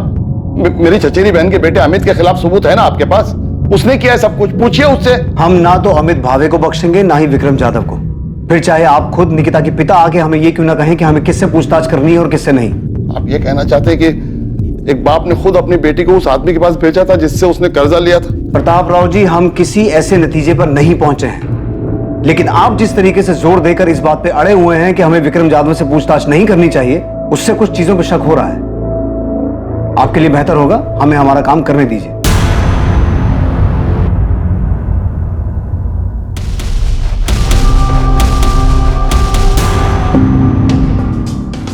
अलका और अभिजीत के सुसाइड करने के बाद मैं माना था मैं गलती किया था, एक जानवर जैसा। जानवर जैसा नहीं, तू जानवर ही है विक्रम जाधव। हाँ साहब, मैं माना मुझे वैसा नहीं करना चाहिए था। जिस बात से बाद में तो अदालत में मुकर गया कि तूने अलका वाघमारे के साथ ऐसा कुछ किया था, और वो बेचारी भी मरने से पहले सब कुछ छोड़ के नहीं गई जिससे तुझे तेरे किए की सजा मिले। सुरवे, हमारे पास इस बात के पुख्ता सबूत थे कि अलका वाघमारे को विक्रम जाधव की कोठी के बजाय फ्लैट पे बुलाया गया अकेले, जो कि मानदेव चौक में है। हमने विक्रम जाधव को अरेस्ट भी किया और उसने यही कहा कि उसने कभी पैसों को लेकर अलका या उसके पति पे दबाव नहीं डाला। मूल तो छोड़ो, 2 साल से ब्याज भी नहीं दे पा रहे थे, जिसका इसने फायदा उठाया, और जब ये नहीं टूटा तो हमने इसके राइट हैंड प्रदीप को तोड़ा। एक आदमी और एक औरत ने सुसाइड किया प्रदीप, और तू जानता है कि ये सब तेरे उस जादव भाव के इशारे पे हुआ है। देख, वो तो जेल में जाएगा ही, अगर तू नहीं बोला तो तू भी जेल जाएगा। सच बोल रहा हूँ, अलका बहन खुद उधर आई थी। साहब ने खाली अभिजीत भाव को बोला था, अभिजीत भाव ने खुद अलका बहनी को उधर भेजा था। जादव भाव, इनके घर का कीमत अभी कुछ 14-15 लाख होगा, उतने में हो जाएगा। भाव, मैं हाथ जोड़ता भाव, ऐसा मत करो भाव, सर से छत मत छीनो भाव, मैं सारा पैसे दे दूंगा भाव। तू खाली बोलता है, लौटाता नहीं। शुरू में खाली 4 महीना तू ब्याज भरा है, उसके बाद हर बार तू आता है खाली जबान देकर चला जाता है। अभी क्या करेगा तेरा खाली जबान का मैं? जैसे जैसे होगा पैसे दे दूंगा भाव। ठीक है, अभी अगर तू ये जबान और दुहाई देने की बात छोड़कर कुछ और देने की बात करे तो मैं तेरा थोड़ा बहुत ब्याज, थोड़ा बहुत क्यों, बहुत सारा पैसा भी माफ कर सकता हूं। जादव भाव ने खाली प्रपोजल दिया था, कोई जबरदस्ती नहीं की थी। प्रपोजल नहीं कहते इसे, इसे कहते हैं मजबूरी का फायदा उठाना, समझा? जिस दिन तेरे सेठ ने अलका के साथ ये सब कुछ किया था ना, उसी दिन अलका और उसके पति अभिजीत ने सुसाइड कर लिया था। पाड़ेकर, तुम्हें क्या लगता है निकिता के केस में भी यही हुआ होगा? इस विक्रम जाधव ने निकिता के बाप को प्रपोजल दिया, विक्रम ने निकिता के साथ जबरदस्ती की और 100% यही हुआ होगा। नहीं तो एक सीधी सादी पढ़ने लिखने वाली लड़की जिसकी लाइफ में कोई प्रॉब्लम नहीं है, वो भला अचानक सुसाइड क्यों करेगी? पता नहीं, लेकिन मुझे यकीन है कि ये सुसाइड नहीं, मर्डर है। फिर बोल नहीं सकता, मगर ये कंफर्म है कि ये आदमी औरतों के मामले में घटिया है। साहब मैं मानता हूं मैं गलत किया, पर अभिजीत और अलका के बाद आई शपथ मैंने ऐसा कुछ नहीं किया। और ऊपर से जब मेरे को पता चला कि प्रताप राव के साथ ऐसा कुछ हुआ है, तो मैंने सामने से खुद जाकर उसका कर्जा माफ किया। तो तू अब धर्मात्मा बन गया है जो सामने से जाके माफ किया? नहीं साहब, मैं धर्मात्मा नहीं बना साहब, मैं डर गया था। जब मुझे पता चला कि प्रताप राव के लड़की ने सुसाइड की करके, तो मेरी हालत टाइट हो गई। मैं समझ गया कि ले दे के प्रताप राव के कर्जे की बात सामने आएगी तो मेरी भी हिस्ट्री खुल जाएगी। इसलिए साहब मैं सच बोल रहा हूं, मैंने सच्चे मन से उसका कर्जा माफ किया। साले पहले उसकी बेटी के साथ ये सब करेगा, फिर कर्जा माफ करने का नाटक करेगा? नहीं साहब, मैंने कुछ नहीं किया साहब। आप बेकार में मेरे पीछे पड़ के असली मुजरिम को खुला छोड़ रहे हो। आई शपथ मैं बोल रहा हूं साहब, मैंने कुछ नहीं किया साहब, मैंने कुछ नहीं किया। सचिन, इसके राइट हैंड प्रदीप को उठाओ। अलका वाघमारे केस में वो टूटा था, इस केस में भी वही टूटेगा। अभी इससे धुलाई करो उसकी। लेकिन सर मुझे नहीं लगता कि इस केस में ये विक्रम इन्वॉल्व है। अलका वाघमारे केस में विक्रम ने अलका का यूज किया और उसके बाद अलका और उसके पति ने सुसाइड किया।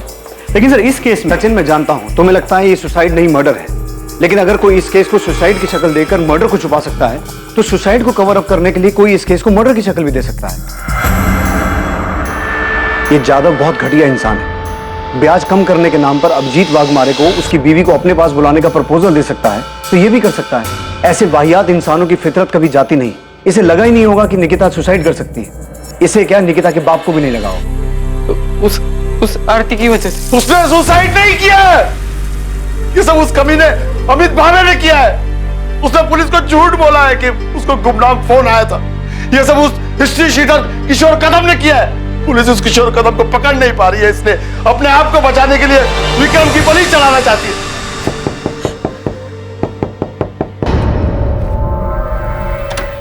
बताइए अब आप क्या नया बताने आए? बताने नहीं, पूछने आया हूं। आपने हमें ये क्यों नहीं बताया कि विक्रम जाधव आपसे मिलने आया था और आप दोनों के बीच में डील हुई थी? मैं तुम लोगों का ख्याल रखेगा, तेरा भी शिवम का भी, समझ लेना। अब तेरे को कोई भी पैसा वापस देने का जरूरत नहीं है। मैं तेरा सारा कर्जा माफ कर रहा हूं। मैं तेरा दुख समझ सकता हूं। तो अगर वो खुद चल के मेरे पास आया और बोला कि तेरा कर्जा माफ, तो इसका मतलब आप ये निकालेंगे कि मैंने अपनी बेटी को उसके पास भेजा था? हम सिर्फ अपना काम कर रहे हैं। आपकी बेटी के मौत के बाद ये विक्रम जाधव जैसा घटिया आदमी अचानक इतना संत कैसे बन गया? मुझे नहीं पता, नहीं पता मुझे। मेरी हालत ठीक नहीं थी, इसलिए मैं पूछ भी नहीं पाया। इसका ब्याज टाइम पे दिया है मैंने, जाके पूछ लो उसको। विक्रम जाधव जो होगा सो होगा। आपकी हिम्मत कैसे है मेरे बारे में ऐसा सोचने की कि मैंने अपनी बेटी के साथ ऐसा कुछ किया है? ये सब उस अमित को बचाने के लिए तो नहीं कर रहे हैं आप? कितना पैसा खिलाया उसने ये सब केस घुमाने के लिए, हाँ? और सुसाइड बोल के केस बंद करने के लिए कितना पैसा दिया है उसने? एक कॉल क्या आ गया मेरे फोन पे, आप लोग तो मेरे पीछे हाथ धोकर पड़ गए जैसे मर्डर मैं नहीं किया। किशोर कदम कहाँ है? अरे कौन किशोर कदम? मैं किसी की दो डंडे की औकात नहीं तेरी, हमें पता है। वो गुमनाम आदमी का फोन नहीं था, निकिता के फोन से वो फोन तुझे किशोर कदम ने किया था। मैं तो पूछ रहा हूँ, साहब लोग पूछेंगे नहीं, सीधा तेरी आवभगत शुरू करेंगे, आरती उतारेंगे तेरी लॉकअप में। कुणाल, पुलिस ने मेरे पीछे अपने लोग लगा रखे हैं, मेरे हर मूवमेंट पे नजर रख रहे हैं, मेरे फोन रिकॉर्ड्स तक निकलवा रहे हैं। तेरे को क्या लगा आरती, तू विनीत के लिए बावलों जैसी हरकतें करेगी और उसके बाद तेरे से कोई कुछ सवाल नहीं पूछेगा? मैंने कभी नहीं सोचा था कि निकिता के साथ ये झगड़ा उसकी मौत पे खत्म होगा। तू मेरे पे इल्जाम डाल रही है क्या? देख, पुलिस को मेरे ऊपर पहले से शक है, तो क्यों ये सब बोलकर उनका शक गहरा कर रही है? और तो तू वहां पे करने क्या गया था जहाँ पे निकिता की बॉडी मिली थी? कहीं तूने तो नहीं? वाह वाह आरती, सही कर रही है, पर याद रख, अगर तू ये सब मेरे पर थोपेगी ना तो तू भी मेरे साथ कटघरे में। मैं समझ गया तू कितनी सेल्फिश है। तूने विनीत के लिए मेरा यूज किया और अब जब निकिता मर गई तो खुद को बचाने के लिए मुझे बलि का बकरा बना रही है। एक बात याद रख, अगर तू मुझे फंसाएगी ना तो तू भी नहीं बचेगी।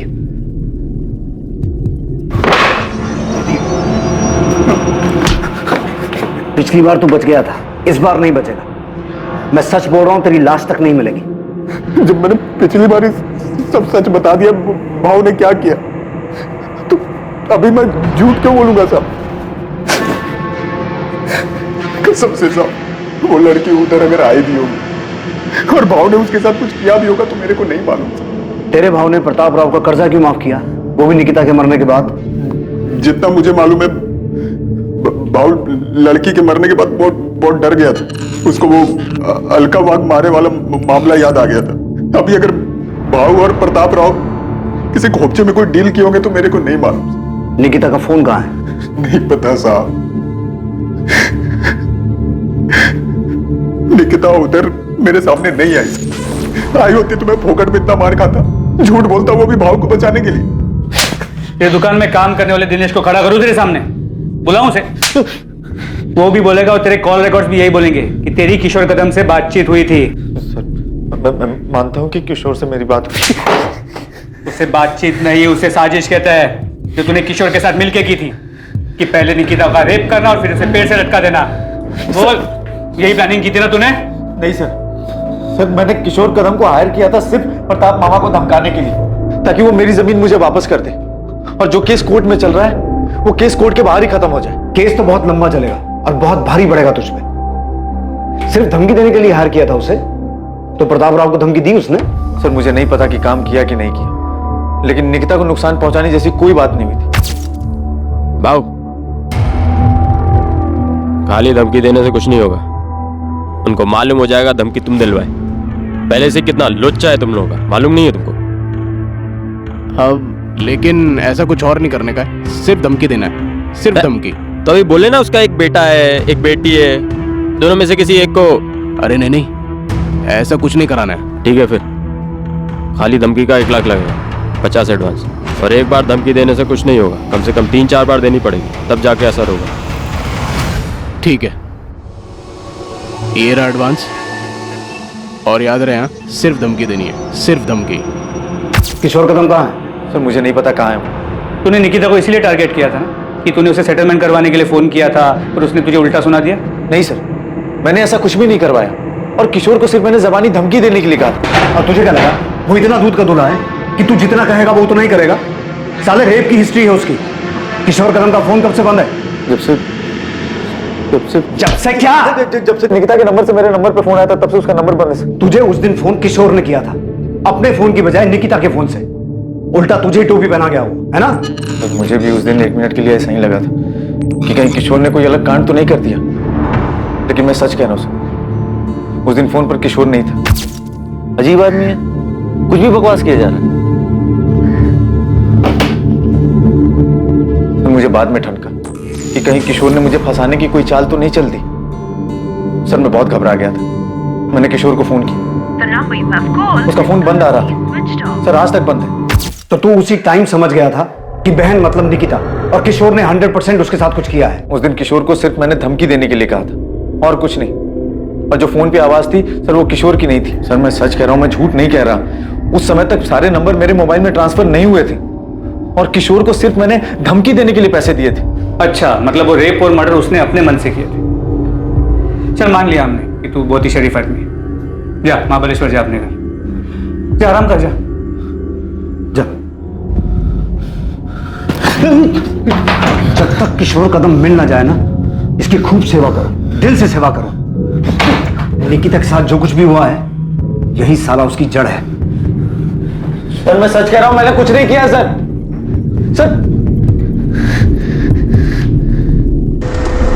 क्या वाकई किशोर कदम ने अमित की बात अनसुनी करते हुए इस जुर्म को अंजाम दिया था? अमित भावे की बात का तथ्य तब तक साबित नहीं हो सकता था जब तक किशोर कदम पुलिस के हाथ नहीं लगता और उससे पूछताछ नहीं हो जाती। किशोर तक पहुंचने के लिए पुलिस ने महाराष्ट्र के हर शहर में उसकी तलाश शुरू कर दी थी। उसकी खबर देने वाले को इनाम देने की घोषणा तक की गई थी। किशोर को गिरफ्त में लेने के लिए शहर और शहर के बाहर के सभी पुलिस नेटवर्क उसकी तलाश में लगा दिए गए थे। मुझे किशोर कदम नाम के आदमी ने कभी कोई धमकी नहीं दी, पर इस बात में कोई शक नहीं है कि जो कुछ मेरी बेटी के साथ हुआ है उसमें अमित का हाथ। सीधे सीधे इस सवाल का जवाब दीजिए। जब हमने आपसे पहले पूछा था कि आपका किसी के साथ कोई झगड़ा है, कोई दुश्मनी है, तब आपने हमें क्यों नहीं बताया? क्योंकि मुझे पता नहीं था साहब। मैं सोच भी नहीं सकता था कि जो आदमी मेरा रिश्तेदार है वो जमीन की लालच में इस हद तक गिर सकता है।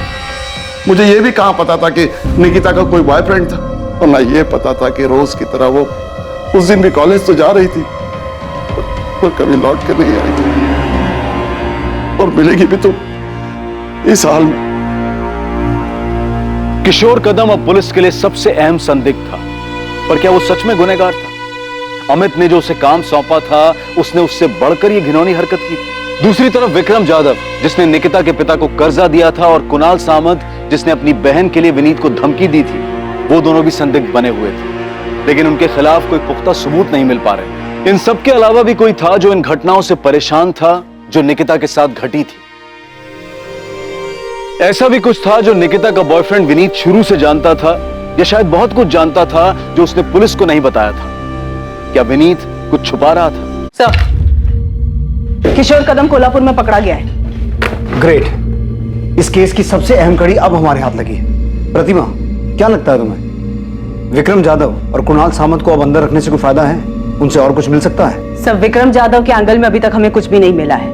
हमने काफी लोगों से पूछा, काफी छानबीन की, लेकिन किसी ने भी निकिता को उसकी कोठी या फिर उस फ्लैट के आसपास नहीं देखा जहाँ पे उसने अलका वाघमारे को बुलाया था। और कुणाल सामंत? सर, उससे भी हर तरीके से पूछताछ की, लेकिन वो टूटने को तैयार ही नहीं है। सर, मुझे अभी भी लगता है कि आरती का इससे लेना देना है। जो अमित के केस में है वो आरती के साथ भी हो सकता है। कि बात सिर्फ निकिता को विनीत से अलग करने की थी, लेकिन कुणाल उससे आगे बढ़ गया। सर, अब तो आरती को भी लगता है कि कुणाल ने किया है। बोल रहा हूँ ना साहब, मैं 27 अप्रैल को था ही नहीं इधर ही सतारा में। किशोर तो एक केस में बेल पे है ना, पर घबरा मत, इस केस में तो जेल नहीं जाएगा। हाँ साहब, इधर एनकाउंटर करके केस बंद करने का प्लान है, तो इधर ही ठोक दो ना। काय को खाली पोकट सतारा में लेके जा रहे हो? मैंने तो सिर्फ अपना हिस्सा मांगा था। क्या गलत कर रहा था? क्या गलत था इसमें? ऐसे किसी गुंडे को पैसे देकर धमकी दिलवाना सही काम है? पैसे देकर धमकी इसलिए दिलवाई ताकि कोर्ट के बाहर से मामला सेटल हो जाए। अमित जो आदमी गुंडा है, पैसे लेकर धमकी दे रहा है, वो और कुछ करेगा तो रोक लेगा उसे। फंसा दिया ना उसने तुझे। सोचा है कभी तेरी वजह से निकिता के साथ में क्या हुआ है? भाई, मैंने उससे नहीं कहा निकिता के साथ ये सब करने के लिए। मैंने तो सिर्फ उससे कहा। अमित, याद रखना, अगर ये पता चला ना कि निकिता के साथ में उसी ने ये सब कुछ किया तो तू भी उसी जुर्म में अंदर जाएगा। जरा से जमीन के लालच ने तुझे क्या से क्या बना दिया।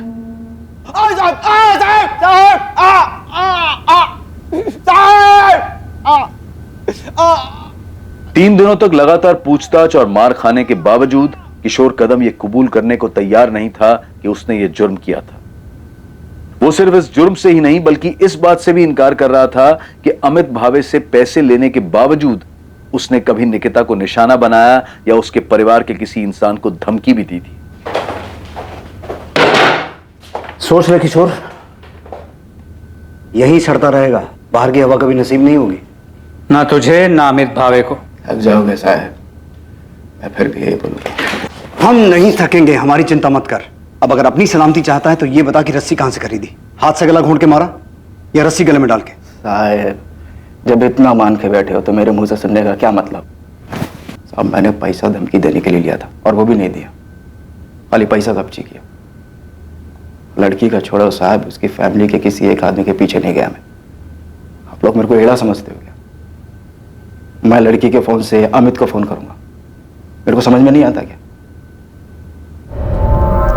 क्या देख रहे हो साहब, मैंने उस लड़की के साथ कुछ भी नहीं किया है। किसने नहीं किया? विक्रम जाधव ने नहीं किया, कुणाल सामंत ने नहीं किया, तो फिर किया किसने? सर, प्रतिमा विनीत से बात कर रही है, उसके और निकिता की आखिरी मीटिंग के बारे में। प्रतिमा को अब भी लगता है कि विनीत पूरा सच नहीं बता रहा, कुछ छुपा रहा है। मैडम, मैं कुछ नहीं छुपा रहा हूँ, सच बोल रहा हूँ। आरती के भाई ने तुझे धमकी दी। आरती और निकिता के बीच में तेरी वजह से झगड़ा चल रहा था, और निकिता ये भी जानती थी कि तू आरती को मैसेज करता था, फिर भी निकिता तेरे जैसे डबल ढोलकी पे विश्वास करती कि। मैडम, मैं कोई डबल ढोलकी नहीं हूँ। आरती के साथ मेरा कुछ नहीं था, मैं निकिता से प्यार करता था। हाँ, कुछ टाइम के लिए मैं आरती की तरफ अट्रैक्ट हो गया था, और निकिता कुछ ज्यादा इस बात से डर गई। और इसी बात का डर उसे उस दिन भी था ना? नहीं, वो नाराज थी कि मैंने आरती को मैसेज की, और इसी बात से परेशान थी। वो ये समझ ही नहीं रही थी कि वो मुझे लेके बहुत ज्यादा पोजेसिव हो रही थी। परेशान हो गया था उसकी इस आदत से। और इस परेशानी का हल तूने ये निकाला कि उसे। नहीं, बिल्कुल नहीं। हाँ, मुझसे थोड़ा तंग जरूर आ गया। निकिता, तुम सिर्फ अपने बारे में सोचती हो, तुम्हें जो ठीक लगता है वही होगा, और मैं चाहूं या ना चाहूं मुझे भी वही करना पड़ेगा। अब मुझे भी लग रहा है कि मुझे सोचने के लिए टाइम चाहिए। क्या सोचने के लिए टाइम चाहिए? कि क्या बहाना बना के मुझे छोड़ सको, कैसे उस आरती के पास जा सको। मुझे अपने बारे में सोचने के लिए टाइम चाहिए, क्या सही है क्या नहीं। हर बात तुम्हारे और आरती के बारे में नहीं होती। पक चुका हूँ यार तुम दोनों से। क्या कहा तुमने? तुम पक चुके हो मुझसे? निकिता, हमें एक दूसरे को थोड़ा टाइम देना चाहिए, ये हम दोनों के लिए अच्छा रहेगा।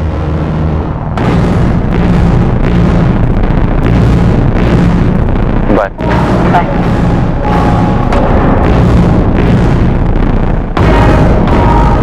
आरती को लेकर उस दिन फिर हमारे बीच में झगड़ा हुआ। निकिता भी थोड़ी अपसेट हो गई थी, मैं भी परेशान हो गया था, इसलिए मैंने निकिता को उसके बाद कॉल नहीं की। मैं कुछ टाइम के लिए अकेला रहना चाहता था। उसका फ़ोन नहीं आया, मुझे लगा कि शायद वो मेरी बात समझ गई, इसलिए फ़ोन नहीं कर रही। ये बात तूने हमें पहले क्यों नहीं बताई? क्योंकि ये मैडम हमारा पर्सनल था, और निकिता के साथ जो हुआ है उसका इससे कोई लेना देना नहीं। तुझे कैसे पता लेना देना है कि नहीं? वो मवाली कुणाल या उसकी बावली बहन आरती, उन्होंने निकिता के साथ कुछ नहीं किया होगा? नहीं, मुझे नहीं लगता उन्होंने कुछ किया। मुझे लगता है निकिता के साथ कुछ और हुआ। कुछ और मतलब? ये तो मुझे नहीं पता, पर जो भी हुआ है उसका मुझसे कोई वास्ता नहीं।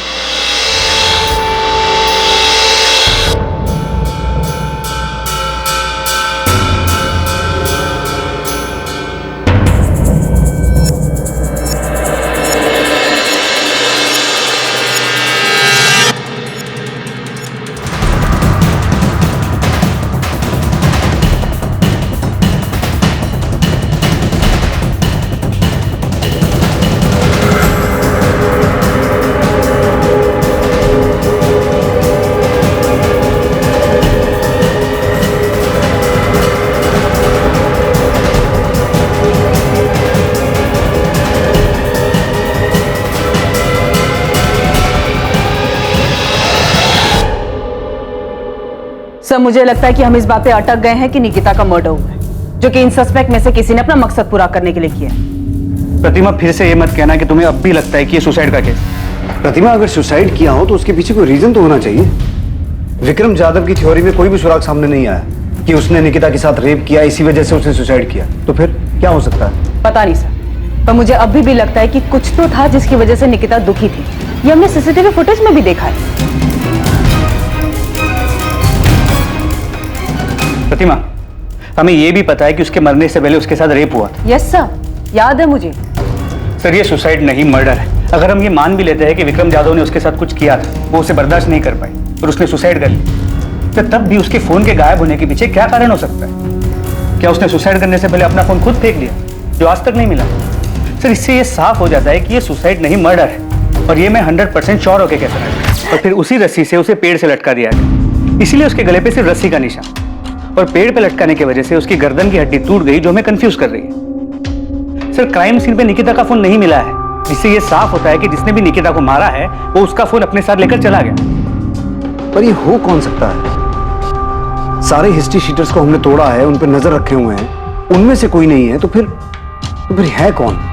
इस केस में अपराधी कौन था या फिर कौन थे, ये पता लगाना बहुत मुश्किल हो रहा था। हर एक एंगल के खुलने के बावजूद निकिता की मौत के पीछे के मकसद तक पहुंच पाना लगभग नामुमकिन सा लग रहा था। अब केस ठंडा पड़ चुका था, महीनों गुजर चुके थे। 27 अप्रैल 2019 को इस जुर्म को अंजाम दिया गया था, और अब अक्टूबर 2019 आ चुका था। लेकिन अचानक इस केस को एक नई दिशा मिलने वाली थी, एक नया रास्ता खुलने वाला था।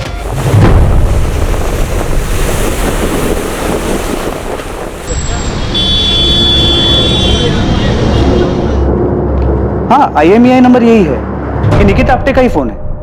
कहाँ ऑन हुआ ये फोन? मुंबई में ऑन हुआ? जी सर।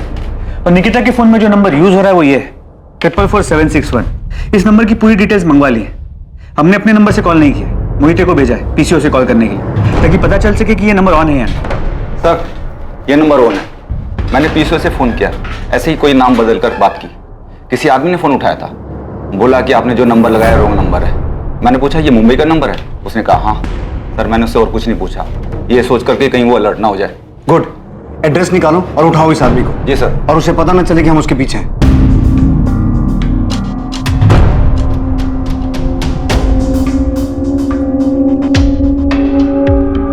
सर, नंबर किसी अविनाश मोरे के नाम पर रजिस्टर्ड, कांदिवली का एड्रेस। फौरन मुंबई के लिए निकलो और इस आदमी को उठा के लाओ। प्रतिमा, इसकी फोटो निकिता की फैमिली को दिखाओ और पता करो इसे पहचानते हैं क्या। और ये भी चेक करो इसकी कोई क्रिमिनल हिस्ट्री है क्या। ठीक है सर।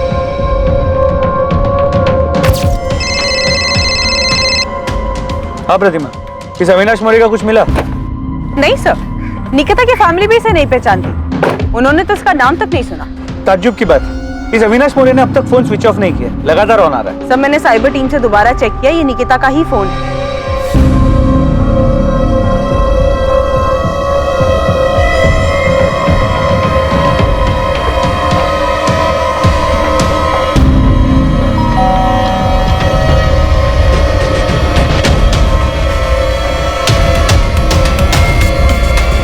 जी अविनाश मौर्य। जी भाई हूँ। तू जो फोन यूज करता है वो कहाँ है? आप लोग हैं कौन और ये पूछ क्यों रहे हैं? सतारा पुलिस। और साहब आप मेरा फोन क्यों देखना चाहते हैं? क्योंकि वो फोन तेरा नहीं, किसी और का है। नहीं, ये तेरा फोन नहीं। साहब ये मेरा ही फोन है। तेरा नंबर 444761 3 दिन पहले एक फोन में एक्टिव हुआ था, वो फोन कहाँ है? साहब लेकिन हुआ क्या है? 3 दिन पहले तेरा नंबर जिस फोन में एक्टिव हुआ था वो फोन सतारा की निकिता आप्टे का है, जिसका 6 महीने पहले रेप और मर्डर हुआ है। वो सब तो मुझे पता नहीं है, लेकिन इसी फोन में मैंने 3 दिन पहले सिम डाला था। अविनाश वो फोन ऐसे नहीं, ऐसे दिखता है। सर इसे लॉकअप में ले जाके पूछते हैं, तब याद आ जाएगा इसे। अरे साहब इसमें याद क्या करना, मैं सच कह रहा हूँ साहब। साहब मेरा फोन खराब हो गया था, डिस्प्ले गया था उसका, मैंने उसे बनने के लिए डाला था और राजू की दुकान से काम चलाने के लिए ये फोन मैंने 1000 रुपए का खरीदा था। चल राजू के दुकान पे ले चलो। हाँ चलो साहब। चल राजू इनको बताओ कि ये फोन मैंने तुमसे ही खरीदा था ना? हाँ साहब, ये फोन मैंने ही बेचा था उसको। इस फोन का जो IMEI नंबर है वो उस लड़की के फोन का है जिसका सतारा में 6 महीने पहले रेप और मर्डर हुआ। IMEI नंबर सेम है, लेकिन उसका फोन ये था। हमारे पास एक कंफर्मेशन है कि निकिता के फोन का मॉडल ये है, और हमने ये भी कंफर्म किया कि इस फोन का जो IMEI नंबर है वो निकिता के फोन का। साहब ये जो आप फोटो दिखा रहे हैं ना फोन का, ये बिकने के लिए आया था मेरे पास, मैं ही खरीदा था। किससे खरीदा था? ऐसे ही चलते फिरते एक बंदा आया था बेचने के लिए। मेरे को ये फोन बेचने का है, बंद पड़ा है, चल नहीं रहा। चल ही नहीं रहा है? नहीं। अरे भाई इसका तो बॉडी भी डैमेज है, मेरे भी किसी काम का नहीं, खरीद के करूंगा क्या इसको? अरे देख लो, मोबाइल का दुकान है, कुछ काम आ जाएगा आपके। जो भी दोगे चलेगा मेरे को। मैं बोला 200 रुपए से ज्यादा नहीं देगा, वो बोला ठीक है और बेच के चला गया। तो फिर वो टूटा हुआ फोन का है और उस फोन का IMEI नंबर इस अविनाश के फोन में कहाँ से आया? ये फोन का बॉडी एकदम डैमेज हो गया था, बैटरी वैटरी सब ठीक था, तो मैंने बाहर का बॉडी निकाल के फेंक दिया और अंदर का माल मटेरियल जुगाड़ करके ये फोन में फिट कर दिया। तुम्हें ये फोन किसने बेचा? उसका नाम क्या है जिसने बेचा?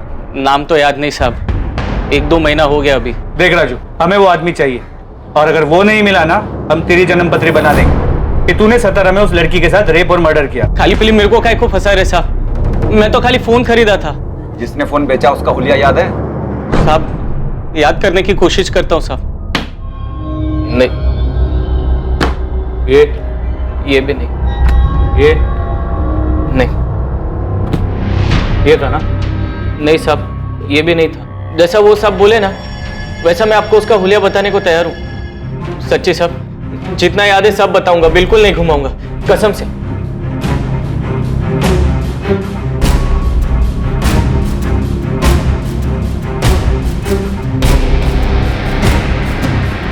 सर राजू सच बोल रहा है, उसे जितना याद था उसने पूरी ईमानदारी के साथ याद करके स्केच बनवाया। ठीक है, फिर भी यहाँ मुंबई पुलिस को बोलता हूँ इस राजू पे नजर रखें, और तुम पता करो कि निकिता के पहचान में कोई है जो स्केच वाले आदमी को जानता है। ठीक है सर।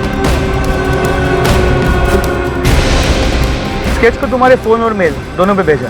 ये नहीं पता कि ये स्केच उस फोन बेचने वाले आदमी से कितना मिलता। तुरंत इस स्केच को सभी जगह भेजो और पता करो कि स्केच से मिलता जुलता दिखने वाला भी कोई आदमी है। यस सर, मैं सभी जगह सर्कुलेट कर देती हूँ।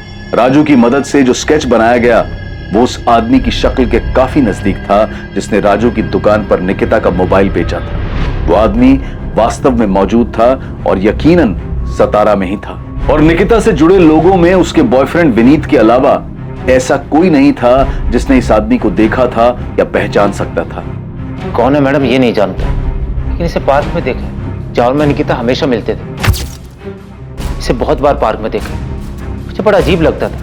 मैं और निकिता जब भी मिलते थे हमेशा वहां होता था। क्या ये हमेशा आसपास रहता था? हाँ, ये स्केच पक्का उसी आदमी की तरह दिख रहा है। अगर ये विनीत और निकिता के हर बार मिलने के वक्त वहां होता था तो इसका मतलब है ये सतारा का ही रहने वाला है और शायद कहीं आसपास का ही हो। लेकिन सर इसकी कोई क्रिमिनल हिस्ट्री नहीं है, पर फिर भी मैंने गोविंद और बाकी भाभी को काम पे लगा दिया ये पता करने के लिए कि ये कौन है और कहाँ रहता है। गुड, ढूंढो इसे ताकि इस केस को क्लोजर मिले और निकिता को न्याय। सर। प्रतिमा। Yes sir. तुमने बताया कि विनीत कह रहा था कि ये हमेशा पार्क में मौजूद रहता था, उन्हें घूरता था। यस सर, वो दोनों जब भी पार्क में मिलते थे ये वहां रहता था। 27 तारीख की निकिता की वो फुटेज निकालो।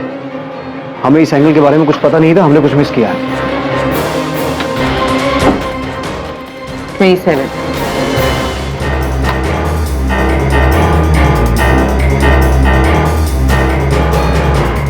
ये निकिता निकली, इसके पीछे तो नहीं दिख रहा है। एक काम करो, निकिता के दिखने से 5-10 मिनट पहले का फोटो चेक करो।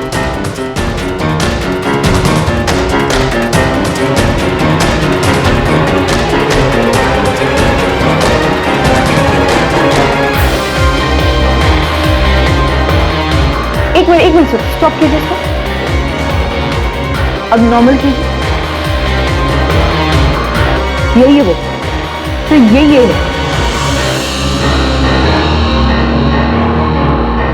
हाँ हाँ सर, ये वही आदमी है। क्या इसी ने निकिता के साथ निकिता का मोबाइल इसके पास था जो उसने मुंबई में जाके बेचा। ये है कौन? साहब इस तरफ प्रशांत केलकर नाम है इसका, इलेक्ट्रिशियन है, यहीं सातारा का ही है। पुलिस ने इस आदमी का स्केच बनवाया था, उसे 27 अप्रैल की सीसीटीवी फुटेज में पहचान लिया गया और पुलिस अपने मुखबिर की मदद से उस तक पहुंच गई। जी चल आजा। क्या हुआ साहब, क्या बात हो गई? साले 6 महीने से भटका रहा है, पूछ रहा है क्या हो गया? मुझे नहीं पता क्या हुआ। चल अब चल। प्रशांत केलकर नाम है, इलेक्ट्रिशियन है।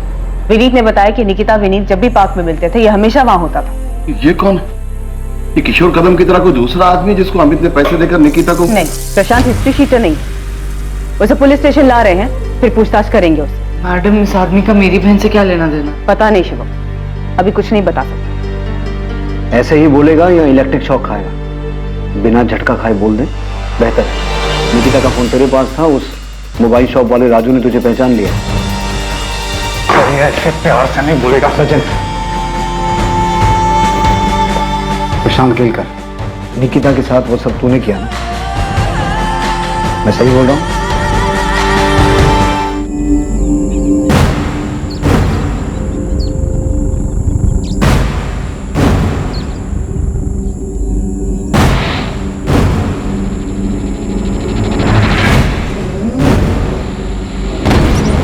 जी आप निकिता है ना? हाँ क्यों? आपसे कुछ जरूरी बात करनी है। क्या बात करनी है? आप हो कौन? तो मैं आपके पापा को जानता हूँ। पहले बताओ तो सही, आप हो कौन? क्या बात करनी है आपको? मुझे ये सब कुछ नहीं चाहिए, मुझे सिर्फ तू चाहिए, सिर्फ तू। कब से तेरे पीछे हूँ, आज जाकर मिली है तू।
बस यूं ही। तूने उसे देखा, वो तुझे पसंद आ गई, इतना कि वो तेरी सनक बन गई। निकिता का फोन तेरे पास 6 महीने से था, तूने उसे ऑन क्यों नहीं किया? पर 6 महीने बाद मुंबई जाके क्यों बेचा? मैं अखबार में पढ़ रहा था। जोर से बोल, जोर से बोल, सुनाई देना चाहिए। मैं मामला ठंडा होने का इंतजार कर रहा था। 27 अप्रैल का दिन तूने इसलिए चुना क्योंकि निकिता उस रास्ते से जाने वाली थी। हाँ, मैंने पहले भी कई बार कोशिश की थी, पर सड़क पर कोई ना कोई आ जाता था। तो तूने देखा कि 27 तारीख को उस रास्ते पे आसपास कोई नहीं था, सुनसान था, तो तूने ऐसा किया? हाँ। तूने निकिता के भाई अमित को फोन क्यों किया? तू जानता है उसे? नहीं। तू उसे फोन क्यों किया? मुझे बुरा लगा कि उसके परिवार वाले परेशान हो रहे होंगे कि कहाँ गई, तो इसलिए मैंने उसका फोन उठाया और देखा किसको फोन कर सकता हूँ, तो मैंने उसका नंबर डायल कर दिया। प्रशांत केलकर से बार बार पूछताछ की गई, ये जानने के लिए कि क्या वाकई ये जुर्म उसने अपनी विकृत मानसिकता और यौन आकर्षण के कारण किया था या इसमें कोई और भी शामिल था। पर आखिर तक यही सामने आया कि वो वाकई एक विकृत मानसिकता का आदमी था जो निकिता पर मोहित था, जिसने सिर्फ अपनी हवस पूरी करने के लिए निकिता के साथ बलात्कार किया और फिर उसे मार दिया। अपराधी, अपराध का मकसद और जिस तरह से इस जुर्म को अंजाम दिया गया था, उसने पुलिस तक को हैरान कर दिया था। इस केस में निकिता के परिवार में जो भी मनमुटाव था वो सामने आ गया था। इस केस के जरिए संपत्ति को लेकर चल रहे विवाद के कारण कोई अपना ही निकिता के पिता को धमकी देने, डराने जैसे गलत इरादे रखता था, वो भी सामने आ गया। साथ ही एक लड़के को लेकर लव ट्रायंगल, प्यार के नाम पर दीवानगी भी सामने आई, जिसमें 2 बेस्ट फ्रेंड्स के बीच एक लड़के की वजह से दोस्ती में कड़वाहट आ गई थी। पर निकिता के बलात्कार और हत्या का जो अपराधी था, वो निकिता और उसके जानने वालों के लिए चेहरे से, नाम से पूरी तरह से गुमनाम था। प्रशांत केलकर का इससे पहले कोई क्रिमिनल रिकॉर्ड नहीं था और साथ ही मनोवैज्ञानिक जांच में भी ऐसा कुछ सामने नहीं आया कि उसे कोई मानसिक बीमारी थी। वो पूरी तरह से सामान्य था। ये बेहद दुखद है कि 19 साल की निकिता को किसी की सनक और दिमागी गंदगी की वजह से अपनी जान गंवानी पड़ी। इस केस में जो सबसे बड़ा सवाल पैदा होता है वो ये कि ऐसी विकृत मानसिकता जो सड़क पर चलते इंसानों को, अपने आसपास के लोगों को शोषण का सामान मानती है, उस विकृत मानसिकता को पहचाना कैसे जाए। दरअसल ये मुश्किल है, आसान नहीं है, लेकिन जब भी किसी पर कोई शक हो या पता चले कि आपके आसपास ऐसा कोई व्यक्ति है तो तुरंत उसकी शिकायत करें। ऐसे लोगों से डरने की बजाय हिम्मत दिखाकर पुलिस में उनकी शिकायत करें और उन्हें उनकी सही जगह पर पहुंचाएं। खुद को और अपने आसपास के माहौल को सुरक्षित बनाएं। अब मैं अनूप सोनी आपसे विदा लेता हूं, फिर मुलाकात होगी एक और नए केस के साथ। देखते रहें क्राइम पेट्रोल सतर्क, सोमवार से शुक्रवार रात 10:30 बजे। और याद रखें, क्राइम और आपके बीच में सिर्फ इतना फर्क है कि आप कितने सतर्क हैं।